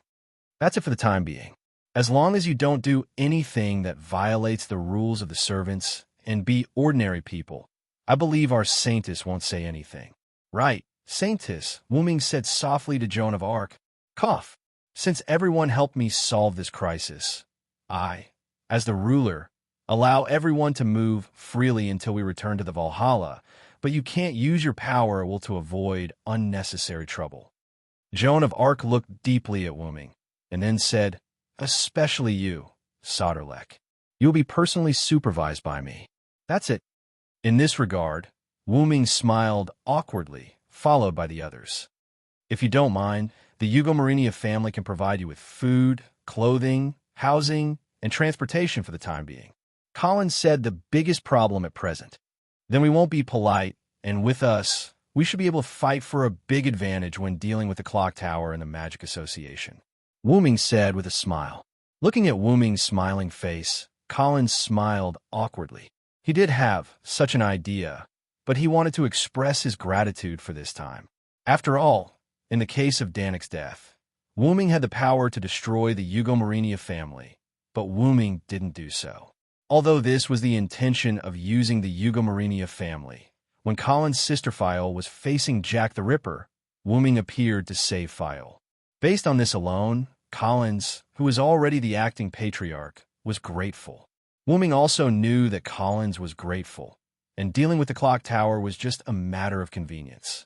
After all, Wu Ming was not a bad person, and Wu Ming felt that the current Yugomarinia family was very good, so he would definitely help if he could. Don't worry about that for now. Let's go drink, Villo. Mordred shouted excitedly. Wu Ming looked at Jean, subconsciously. Drinking is bad for the body. Please drink less. I won't follow you. I'll wait for you at the Yugomarinia family. Remember to come back early in the evening, Jean said naturally. However, Mordred complained. What? Ruler, you're like a housekeeper. Drinking is a rare entertainment for us knights of the Round Table. As if thinking of something, Mordred said again. By the way, it seems that because you took the soldiers to drink secretly, you were often taught a lesson by father and others. Looking at the bright smile on Mordred's face, Wu Ming smiled and said, If I didn't take the soldiers to drink, how could a lonely guy like you live so comfortably? Then Jieli complained, I knew it. I didn't know that the rebellious knight liked to drink. So it was you who taught him. Really, my wallet has shrunk a lot recently. Ha! It doesn't matter. Anyway, your money is useless. You might as well spend it. Mordred laughed and patted Jieli's back. It's going to break. Wu Ming recalled the past at this moment with a nostalgic look on his face. It was because of those who passed away that Wu Ming was able to grow. Moreover, Wu Ming looked at Jean, and Jean also looked at Wu Ming. The two looked at each other and smiled. Looking at the slowly rising sun, Wu Ming said to the group behind him, Let's go, everyone.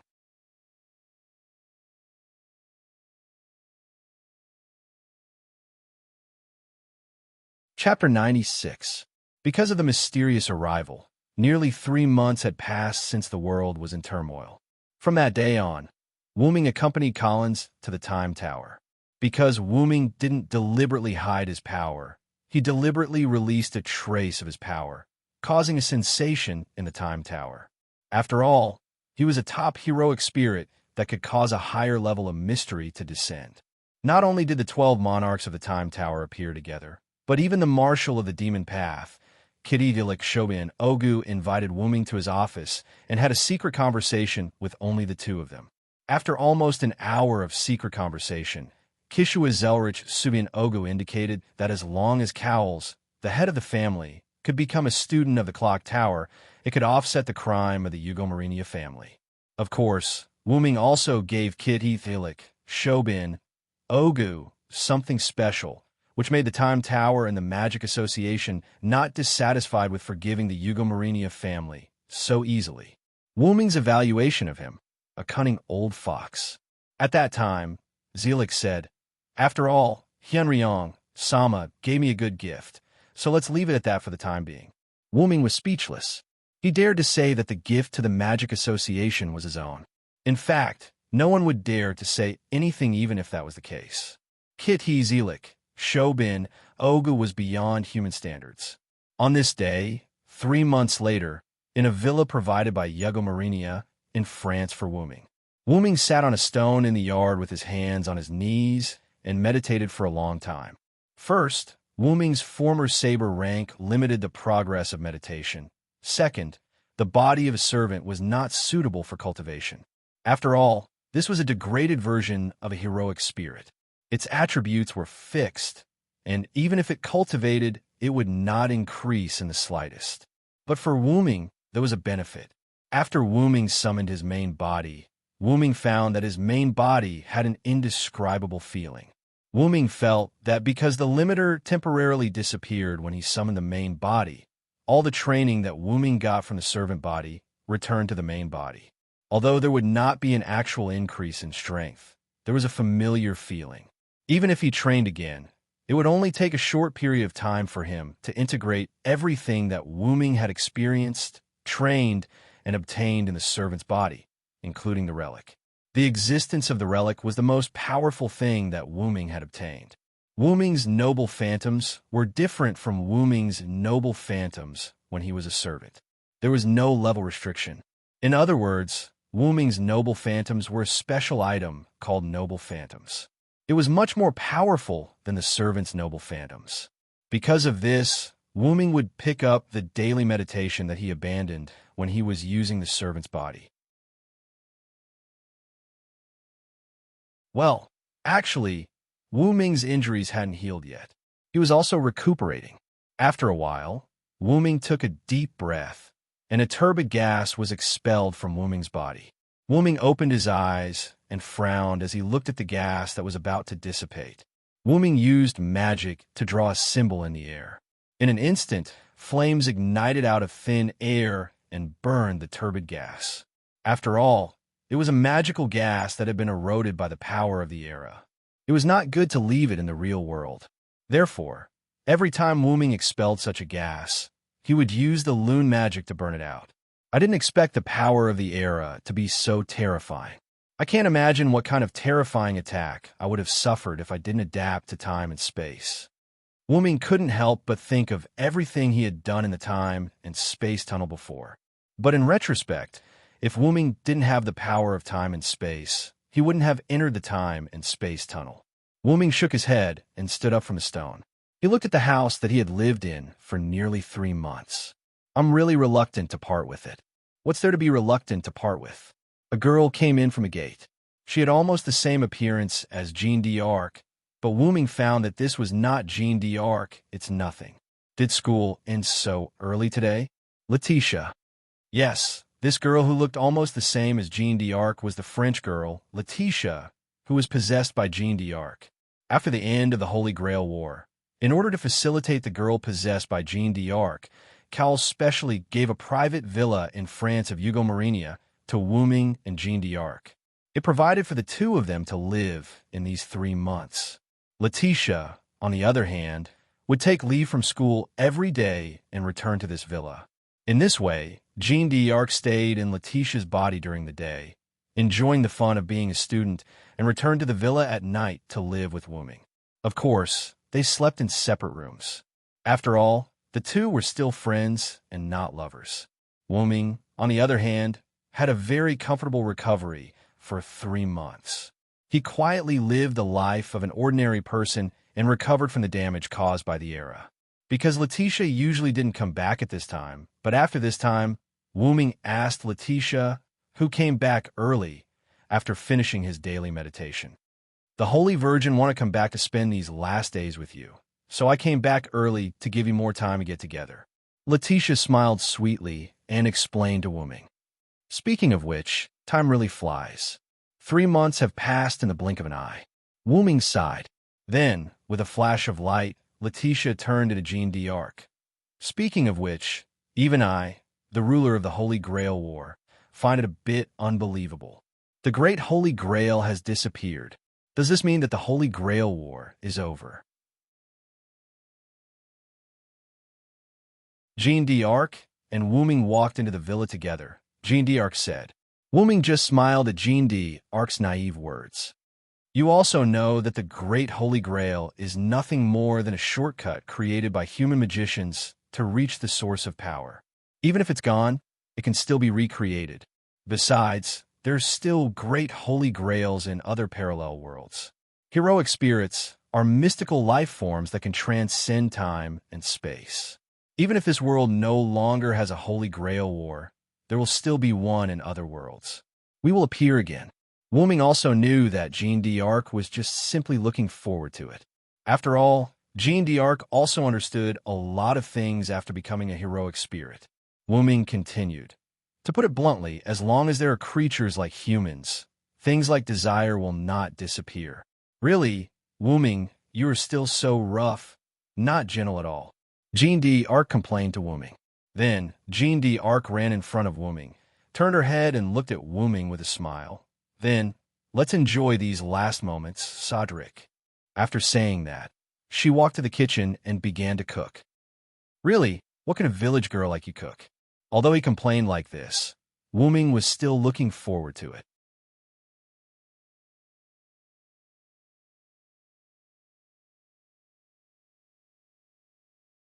Chapter 97.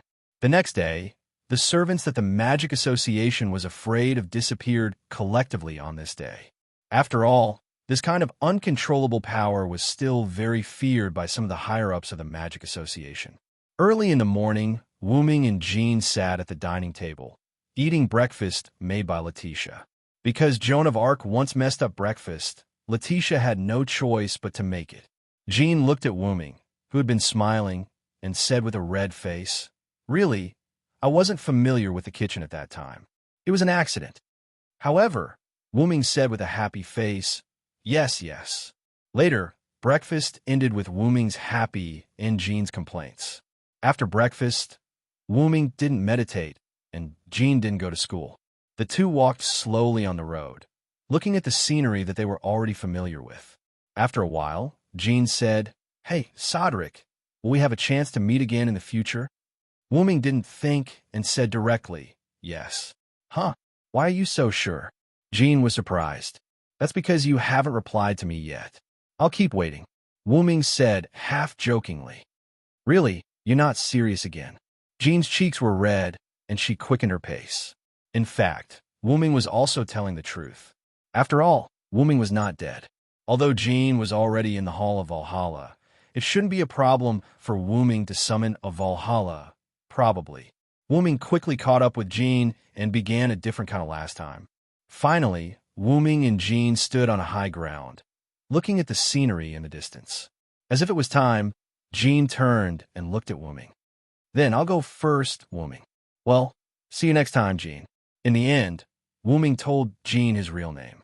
Jean's body emitted a light, and as a gust of wind blew, the light dissipated. Letitia appeared on the spot and looked at her hands in disbelief. Then, Letitia looked at Wuming in embarrassment. That? Lord Hyunryong. Looking at the blushing Letitia, Wuming gently said, "Letitia, you've lived together for so long. Are you still afraid of strangers?" Letitia blushed even more after being exposed by Wuming. No, As expected, Sodric, you're still as wicked as ever." As she spoke, Letitia kissed Wuming's cheek under Wuming's shocked gaze. Then, she quickly ran away. Wuming was at a loss as he watched Letitia run away. When he came back to his senses, he touched the cheek that was kissed and said helplessly, "This is really—" Wuming sighed. Wuming guessed that when Letitia and Jean shared the same body, she often dreamed of Jean's dream, and gradually their feelings were assimilated. Then, Wuming shook his head, opened his mouth, and chanted spell. Wuming disappeared on the spot. A moment later, London, England, clock tower. Outside a room located at the highest point of the clock tower, a black-red ripple appeared. Wuming walked out. Wuming had a smile on his face. He wore a white robe, and his short blonde hair was overflowing with a holy aura. Wuming knocked on the door of the room. "Knock, knock, come in." Wuming pushed the door open and entered. What he saw was a strong old man with red eyes, white hair, and a short white beard sitting in the dark room. "Oh, it's the virtuous dragon. Have the other servants returned to their seats?" Demonic martial kid he Zelrich Subian Augustus asked. Wuming elegantly sat on the sofa, picked up the tea that had been prepared on the table, and took a sip. "Of course, I provided them with magic power and contract for only 3 months. Once the contract is broken, unless the servant's master is a true ancestor like you, it is impossible for them to continue to stay in the modern world." That's right. As the leader of the highest level of the Magic Association, the demonic path Marshal Keshua Zelrich Subian Augustus was a true ancestor. "Ha ha. That's all in the past. Who told me to lose to Zhuyu?" Zelik said with a laugh, not angry because of Wuming's words. "Zhuyu, everyone's Zhuyu Brunstad. She is the Moon King, equivalent to the Moon suppression power. Zhuyu is the first and strongest true ancestor in the world of the Moon, so she was the origin of true ancestors and death apostles." Although Zelrich claimed that he had lost to the ancestor Zhuyu, the truth was that the two of them were tied. Zhuyu's body was destroyed by Zelik, but before Zhuyu's body was destroyed by Zelik, she turned Zelik into a death apostle. Thus, Kishia Zelik Augustus became one of the 27 death apostles. However, the great Holy Grail did fall into your hands. Zelik narrowed his eyes and said with a smile. In response, Wuming laughed. "That is the third method even I, who is called Hyunryong, can't help but want to study it. Yes, although the great Holy Grail was taken away by Wu Ming to the Origin, it was still under Wu Ming's protection and had not been assimilated by the Origin.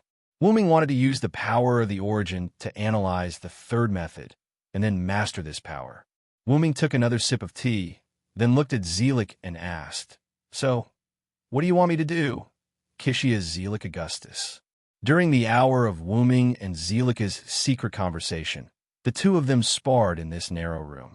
Zelik used a second spell, so the two of them did not destroy the room because of their sparring.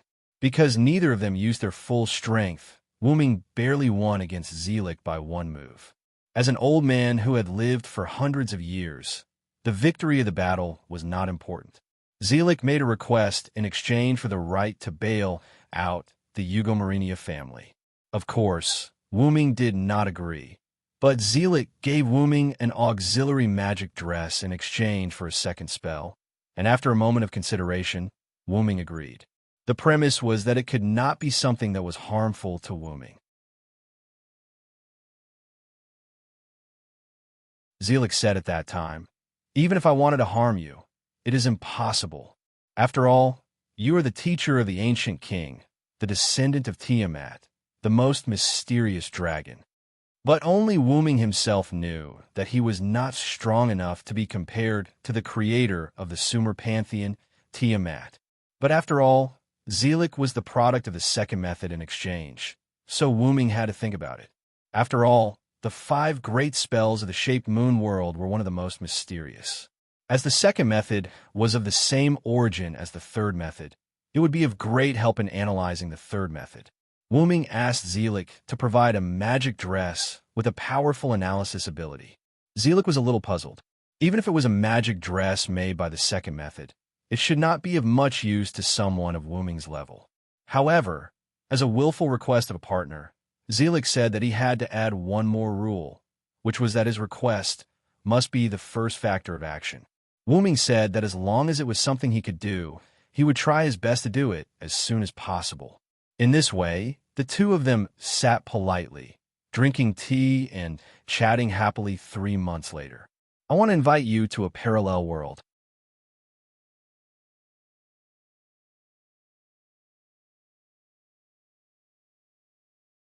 Chapter 98. Parallel World. Wu Ming put down the teacup in his hand and looked at Zelik with an expressionless face. Yes, because a certain mysterious person in front of me has caused an even higher level of mystery to descend, my perception of other parallel worlds has become more sensitive. It's like a sixth sense that a world-destroying disaster will descend, and it's a disaster that will affect almost all parallel worlds. Zelik continued in a low voice. Unfortunately, I don't have the ability to stop the disaster from happening, and I can't even lock onto its source. But now, I know of your existence. Wu Ming sneered at this. As the second Archmage, even Zhu Yu is dealt with by you. How can you not have a way to deal with this disaster that affects other parallel worlds? Wu Ming did not doubt Zelika's judgment that was similar to a sixth sense. For someone of his level, and a full-time second Archmage in a parallel world, Zelika's premonition could be said to be incomparably accurate. Zelik was not angered by Wu Ming's sarcasm. He smiled and said, "Because I already know that I can't deal with this disaster by myself." Wu Ming thought for a moment and asked, "Is it because you went to other parallel worlds to try to deal with this disaster, but you found that you couldn't do anything to solve it, Zelik?"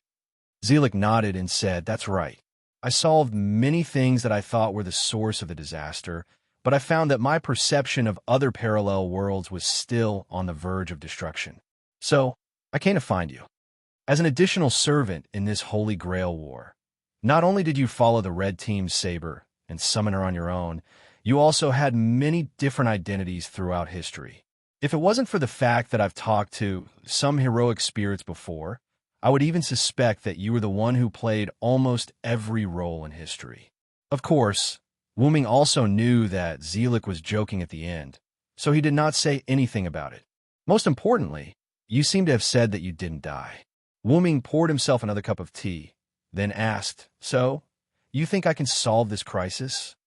Zelik shook his head, then said, "Of course not. Although I still don't know who solved this crisis, I can feel that that person has an unusual relationship with the heroic spirits.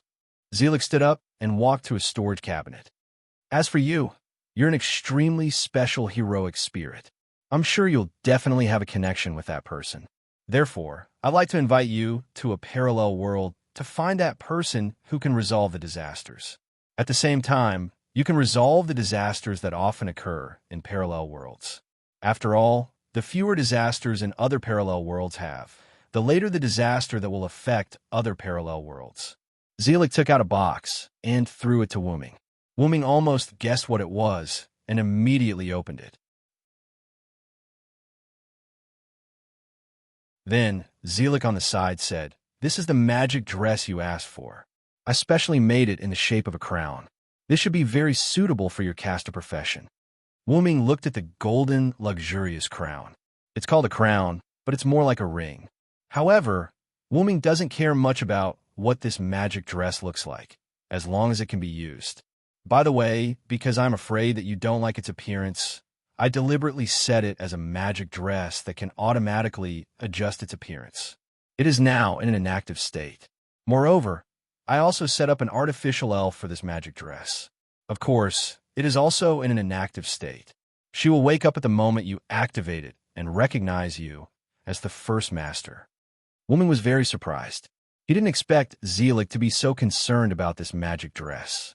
In fact, even without these factors, Wuming has a way to master this magic dress.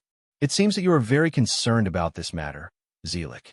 Of course, Wuming and Zelik both knew that Wuming was talking about the disaster. Through the perfect production of the magic dress requested by Wuming, Wuming owed him a favor and had to pay attention to this matter. After all, the matter of the Yugamarinia family and the magic attire added together was enough for Wuming to owe them a favor. Later, Wuming said to Zelik, "Regardless of whether this magic dress is good or bad, I will do my best to fulfill your request and block my name Wuming." Wuming. Zelik pronounced the pronunciation of this word, as if thinking about the origin of this name or related things. "I'm sorry, my name is indeed Wuming, but that's Chinese. It's a stranger name for you." After all, Wuming was once picked up by the old people of the Celestial Dynasty. Even if Wuming was not human, this did not diminish the name that accompanied Wuming from the beginning. "So, when will you send me there?" Wuming interrupted Zelik's contemplation. Zelik immediately replied, "I've decided to send you to the parallel world now. What do you think?" Wuming stood up and put the crown in his hand into the open golden ripple. "Then let's begin." Zelik began to cast the second spell. Looking at the speed of casting, it seemed that he had already guessed that Wuming would agree and had been gathering magic power. Just as Wuming was about to be covered by the second spell, Wuming said, "By the way, remember to take care of the people I know in this world." "You're asking for a lot." Zelik, who was concentrating on casting the second spell, spoke up after a moment of silence. After all, this was transferring a high-ranked heroic spirit like Wuming, so Zelik had to be cautious. However, an accident still happened. The era had left a deep impact on Wuming. When he left this era, the era shifted to his destination. "Oh no!" Zelik was shocked. "Wuming, remember to look for me in that world. He'll help you." Before Zelik could finish, Wuming vanished. Zelik, who had traveled to parallel worlds many times, knew that this was a normal phenomenon when traveling to other parallel worlds. Heaving a long sigh, Zelik returned to his original seat. In the face of a fate that humans cannot resist, what kind of miracle can he create? Zelik said as he took a sip of the freshly brewed tea. "I'm really looking forward to it." The clock tower detected that there were no abnormalities after the heroic spirits of the Holy Grail War disappeared. However, no one noticed that a different heroic spirit had left. The world returned to its peaceful state. On the other side, Wuming opened his eyes and saw a quiet forest. It was night now, and the forest was silent. It was so quiet that it was terrifying. "That old man is really unreliable," Wuming complained and began his adventure in the new world. Or rather, he had embarked on the path to saving the world.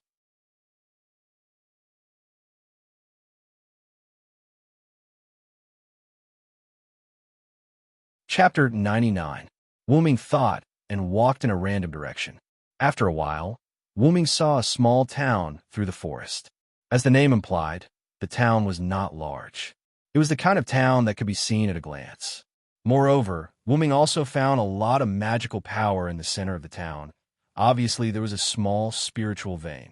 Although it was not a lot for Wu-ming, it was likely to be a gathering place for a human family. Enchantments. Wu-ming clearly sensed that there were multiple enchantments in this town. Interesting.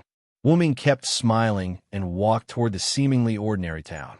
Just when Wu-ming just walked to the edge of the town, a huge magical power erupted.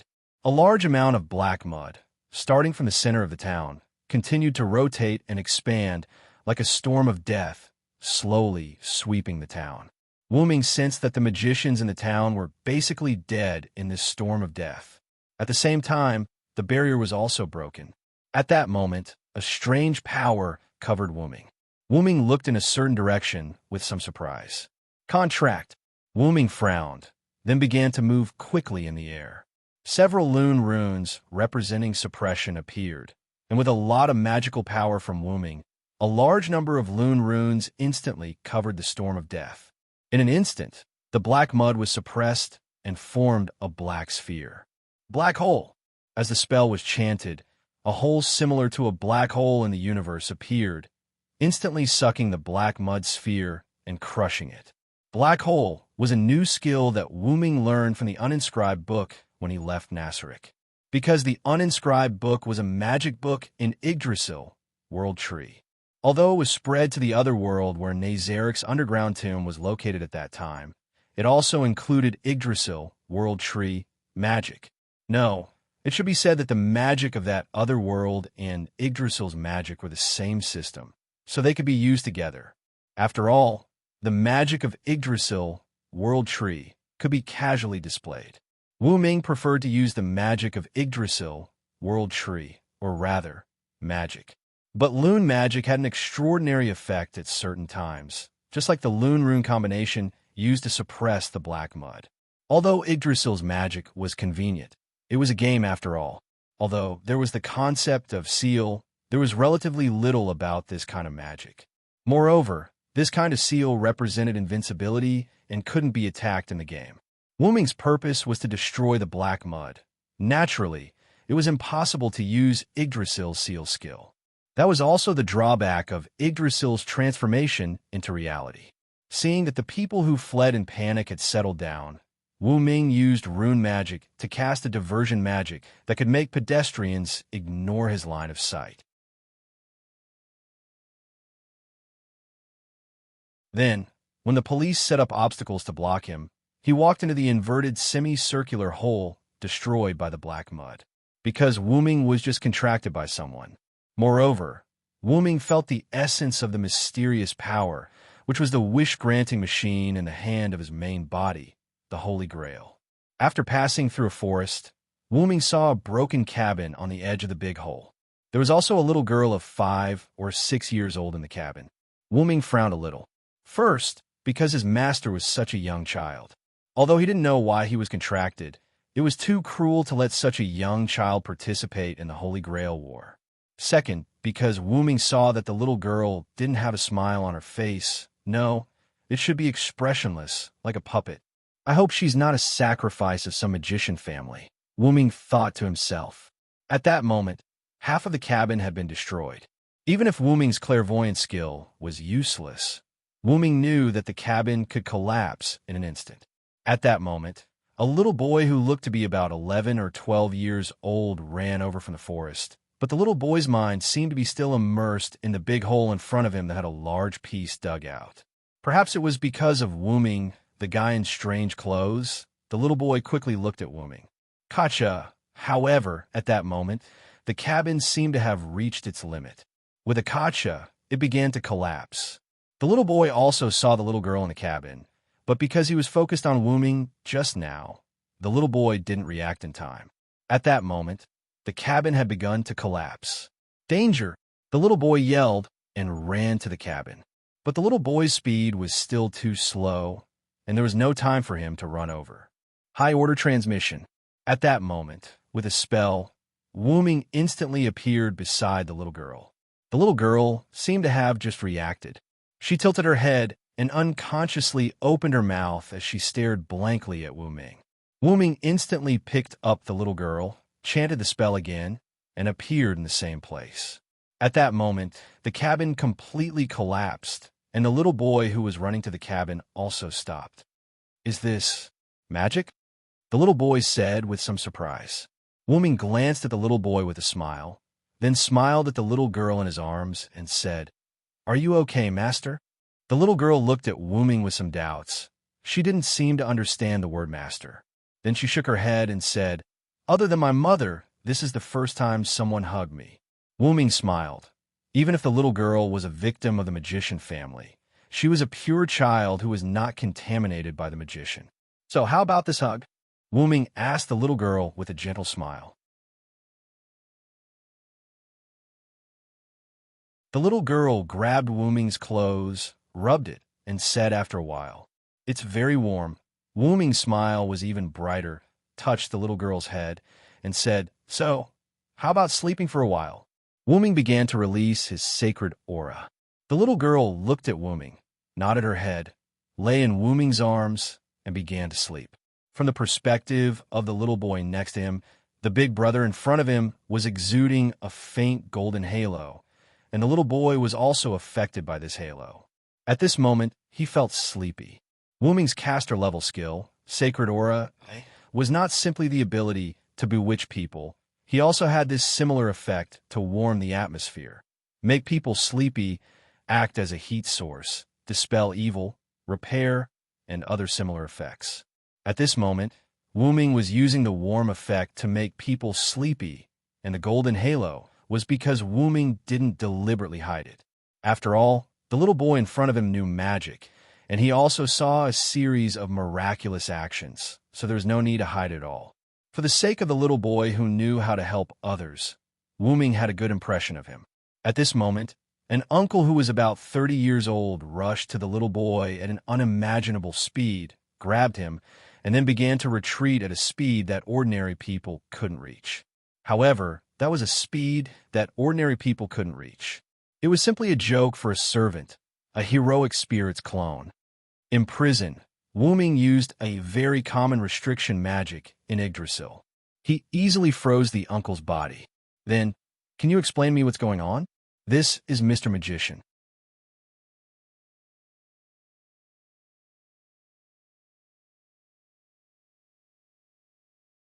Chapter 100. The man in his 30s in front of Wu-ming swallowed his saliva and broke out in cold sweat. He understood what the creature in front of him was, and he also understood how destructive and unpredictable the creature in front of him was. Not to mention whether his origin bomb could affect it, but if it didn't, it would be troublesome. His own life was not important. What was important was the child in his hand, his adopted son. If something happened to him, he would not forgive himself. "So, sir, can you tell me where you are going with this child? I won't allow anyone to kidnap a child in front of me." Wu-ming said gently. Wait, Kiritsugu is not a bad person." The little boy who was grabbed by Chiesi, who was already immobilized, said weakly.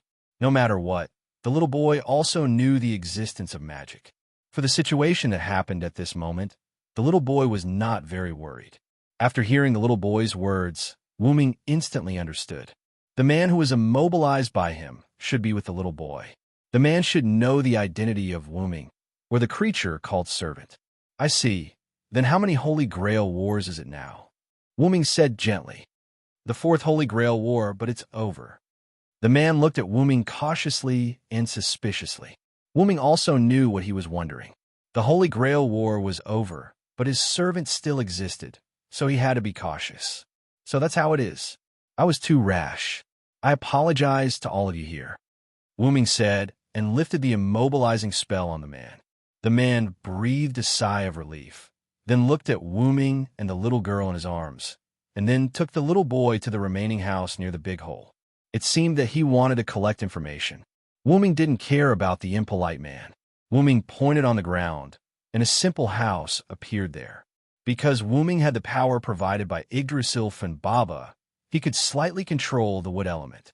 The main purpose of building this house was to give his little master a place to rest for a short time. Wuming took out a piece of cloth and put it on the wooden bed as a sheet. Then he settled his little master, took out another piece of cloth, and covered her body. Then Wuming snapped his fingers, and a warm atmosphere filled the room. Wuming looked at the cup-shaped seal in his little master's hand and sighed. Wuming almost guessed that his little master's family probably died in this disaster. When Wuming came to the big hole, he released his magical power. After exploring, except for his little master and the father and son, there were no other humanoid life forms nearby. Wuming left the room and gently closed the door. Then Wuming gently jumped on the roof and sat down. Wuming knew that the father and son just now would definitely come to him again. Wuming didn't believe that the magician would come to this town that just suffered a disaster. In this way, Wuming began to meditate. On the other side, Amiya Kiritsugu and Shiro Amiya, the father and son Wuming, met just now. At this moment, they were investigating the magician's family. I see, this is the godchild, the Shitsuki family's secret. The uncle Amiya Kiritsugu looked at the ancient document in his hand with slight excitement. It was written that the Shitsuki family's girl was a natural holy grail after birth, able to fulfill wishes without any cost. This power would only disappear when the girl grew to the age of 7. This kind of girl was called the godchild. Godchild would subconsciously fulfill the wishes of the people around her. In order to not let the children of the Shitsuki family be overwhelmed by these wishes, every time a girl of the Shitsuki family was born, the Shitsuki family would set up a barrier for the godchild. In the barrier, no one except the mother could enter. Godchild would stay in the barrier until she was 7 years old. After that, the godchild's power would disappear. Only then would she be allowed to come out of the barrier. In this case, the girl would explain the disappearance of 7 years on the grounds of treating a disease or being adopted by a relative. Kiritsugu, it says here, this generation's godchild. If the wish machine wants to fulfill the wish of saving the world, her soul will be imprisoned by the world forever. Shiro Amiya was a little surprised. After all, the soul would be imprisoned by the world forever. He really couldn't imagine how painful it would be. Ah, yes. Amiya Kiritsugu held his head and said, "We know the way to save the world, but we didn't use the godchild's method, and we couldn't even find the godchild." Shiro Amiya looked at Amiya Kiritsugu with some surprise, as if wondering why he could say such a thing. Yes. Amiya Kiritsugu raised his head and looked at Shiro Amiya as if he had found target. Shiro, the little girl next to the servant, must be the godchild. Shiro Amiya was puzzled. Kiritsugu, what do you mean? Find it, negotiate with it, and first find out what its real name is. Amiya Kiritsugu stood up and walked out of the room.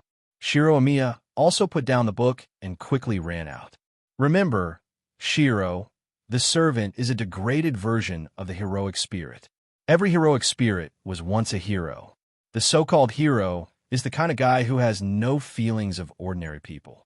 They are all tools of heroic beliefs. Except for the command curse, nothing can control them. Kiritsugu looked at the wooden house that appeared out of thin air and continued to say to Shiro Amiya, "From the series of actions just now, it can be seen that he is the kind of servant with the order attribute who will not kill for no reason. Generally, as long as you don't touch their taboo, you will be fine." Shiro Amiya looked at Amiya Kiritsugu, looked at his somewhat scary eyes, and nodded. Wuming opened his eyes and looked at the father and son who came to this side and smiled.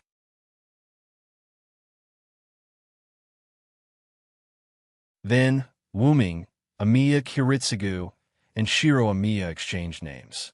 Then, Wuming learned about the situation of his master from Amiya Kiritsugu. "Oh, godchild," Wuming thought. Amiya Kiritsugu and Shiro Amiya stood opposite Wuming. "Yes, in order to protect the last orphan of a Shitsuki family, we want to protect her. Even if you are a servant and have been instilled with the knowledge of this era, you can't better protect her in human society. How about we cooperate?" Amiya Kiritsugu looked at Wuming with a blank expression. Wuming laughed. "I'm sorry, I didn't mean to laugh at you. For magicians, my master is a rare, universal wishing machine. I really can't think of anyone who wants to protect her. Then, Wuming looked at Amiya Kiritsugu, who was still calm, and Shiro Amiya, who was looking at Amiya Kiritsugu with a worried face, and said, "Well, then I accept your protection. I hope you don't let me lose hope, Amiya Kiritsugu-san." Wuming stretched out his hand and expressed a happy cooperation. "Ah, happy working with you, Wumien."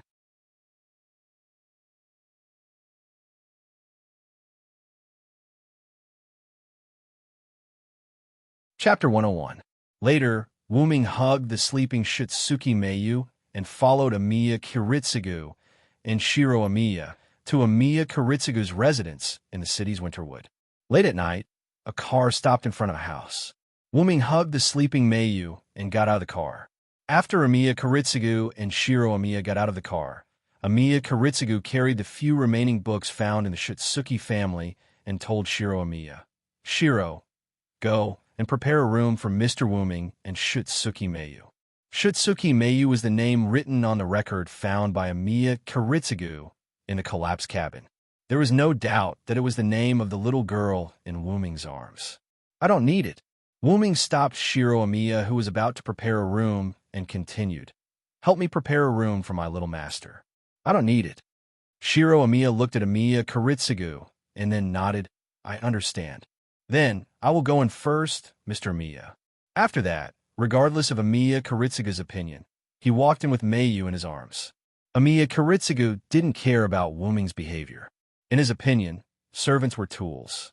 He didn't need to be good to them. He just needed not to provoke them. Because the Amiya family had a lot of bedrooms, and the house was relatively empty, Shiro Amiya could move in after a simple cleaning. Wuming followed Shiro Amiya to a room. There was nothing on the clean tatami, except for the quilt. "Because I didn't know that someone was going to move in, there is no other furniture except for the quilt." Wuming looked at Shiro Amiya in front of him, who looked very restrained, and said with a smile, "Thank you, and it's okay. You can go do your work." Wuming went into the room and closed the door. Wei Gongshi stared blankly at the closed door. Servants aren't as bad as Cut made them out to be. Wei Gongshi mumbled to himself as he left. Wuming waved his hand, and the room was suddenly filled with a sacred feeling. Wuming put Meiyu on the bed and covered Meiyu with a quilt. After casting a warm Lune rune for Meiyu, Wuming's spirit form disappeared. On the roof, Wuming appeared and sat on the beam. He looked at Amiya Kiritsugu, who was moving books, and Shiro Amiya, who was helping Amiya Kiritsugu. Wuming turned his gaze and looked at the bright moonlight in the sky. He began to organize the information he got. First, the contract between Wuming and Meiyu was not initiated by Meiyu. But after the enchantment was destroyed, the people's desire to be saved was conveyed to Meiyu. It happened that Wuming, a servant, was nearby, so Meiyu passively signed a contract with Wuming. In fact, even if there was no contract, Wuming would have erased the Black Storm Mud. Not only because Wuming promised Jem Wangzilik that he would do his best to save the world, but also because of Wuming's own will. As a former human, Wuming didn't want to see a disaster happen. If possible, Wuming would still help humans.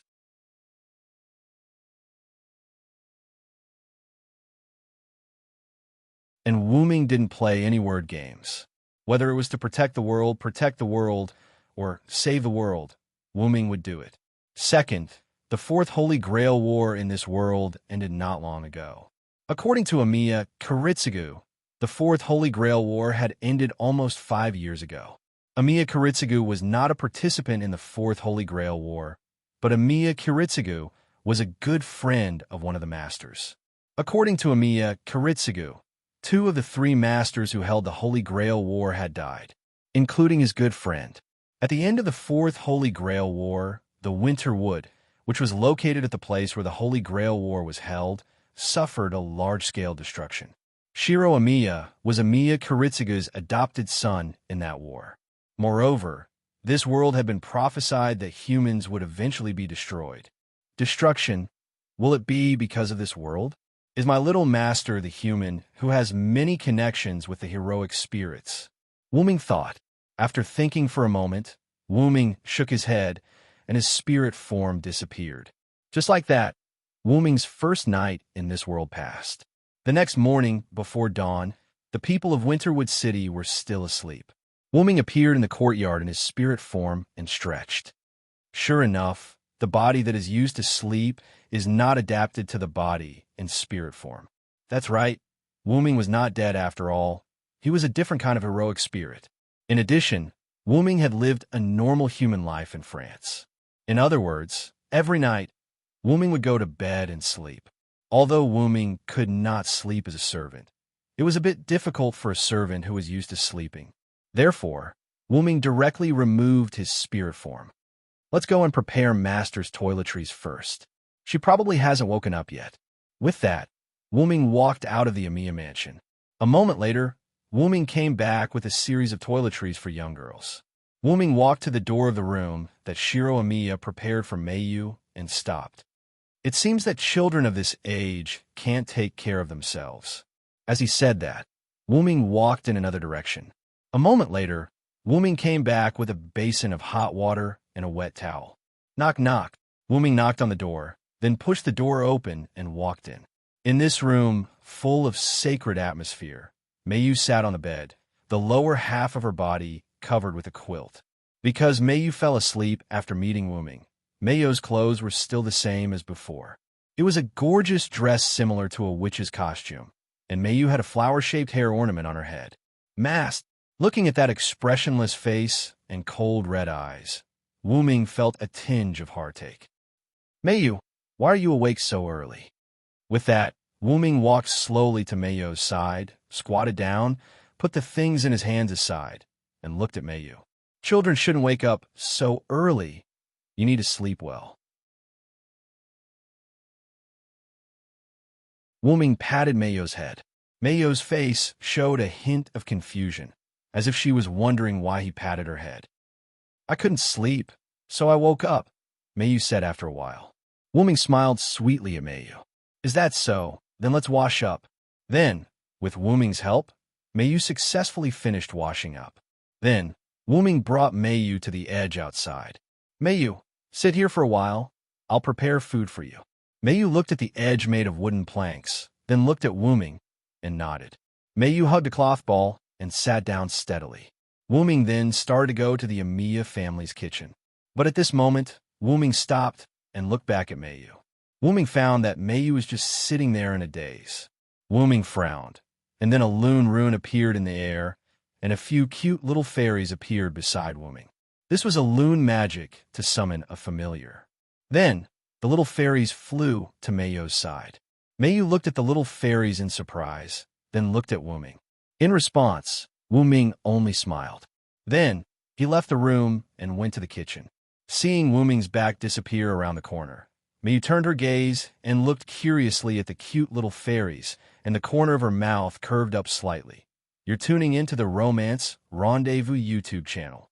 We're so grateful for your support, and don't forget to subscribe to join us on this incredible journey through captivating stories. Your generosity through donations truly makes a world of difference, as it's the primary source of revenue that allows me to expand and enhance this channel for you. Thank you from the bottom of my heart for being a part of this adventure.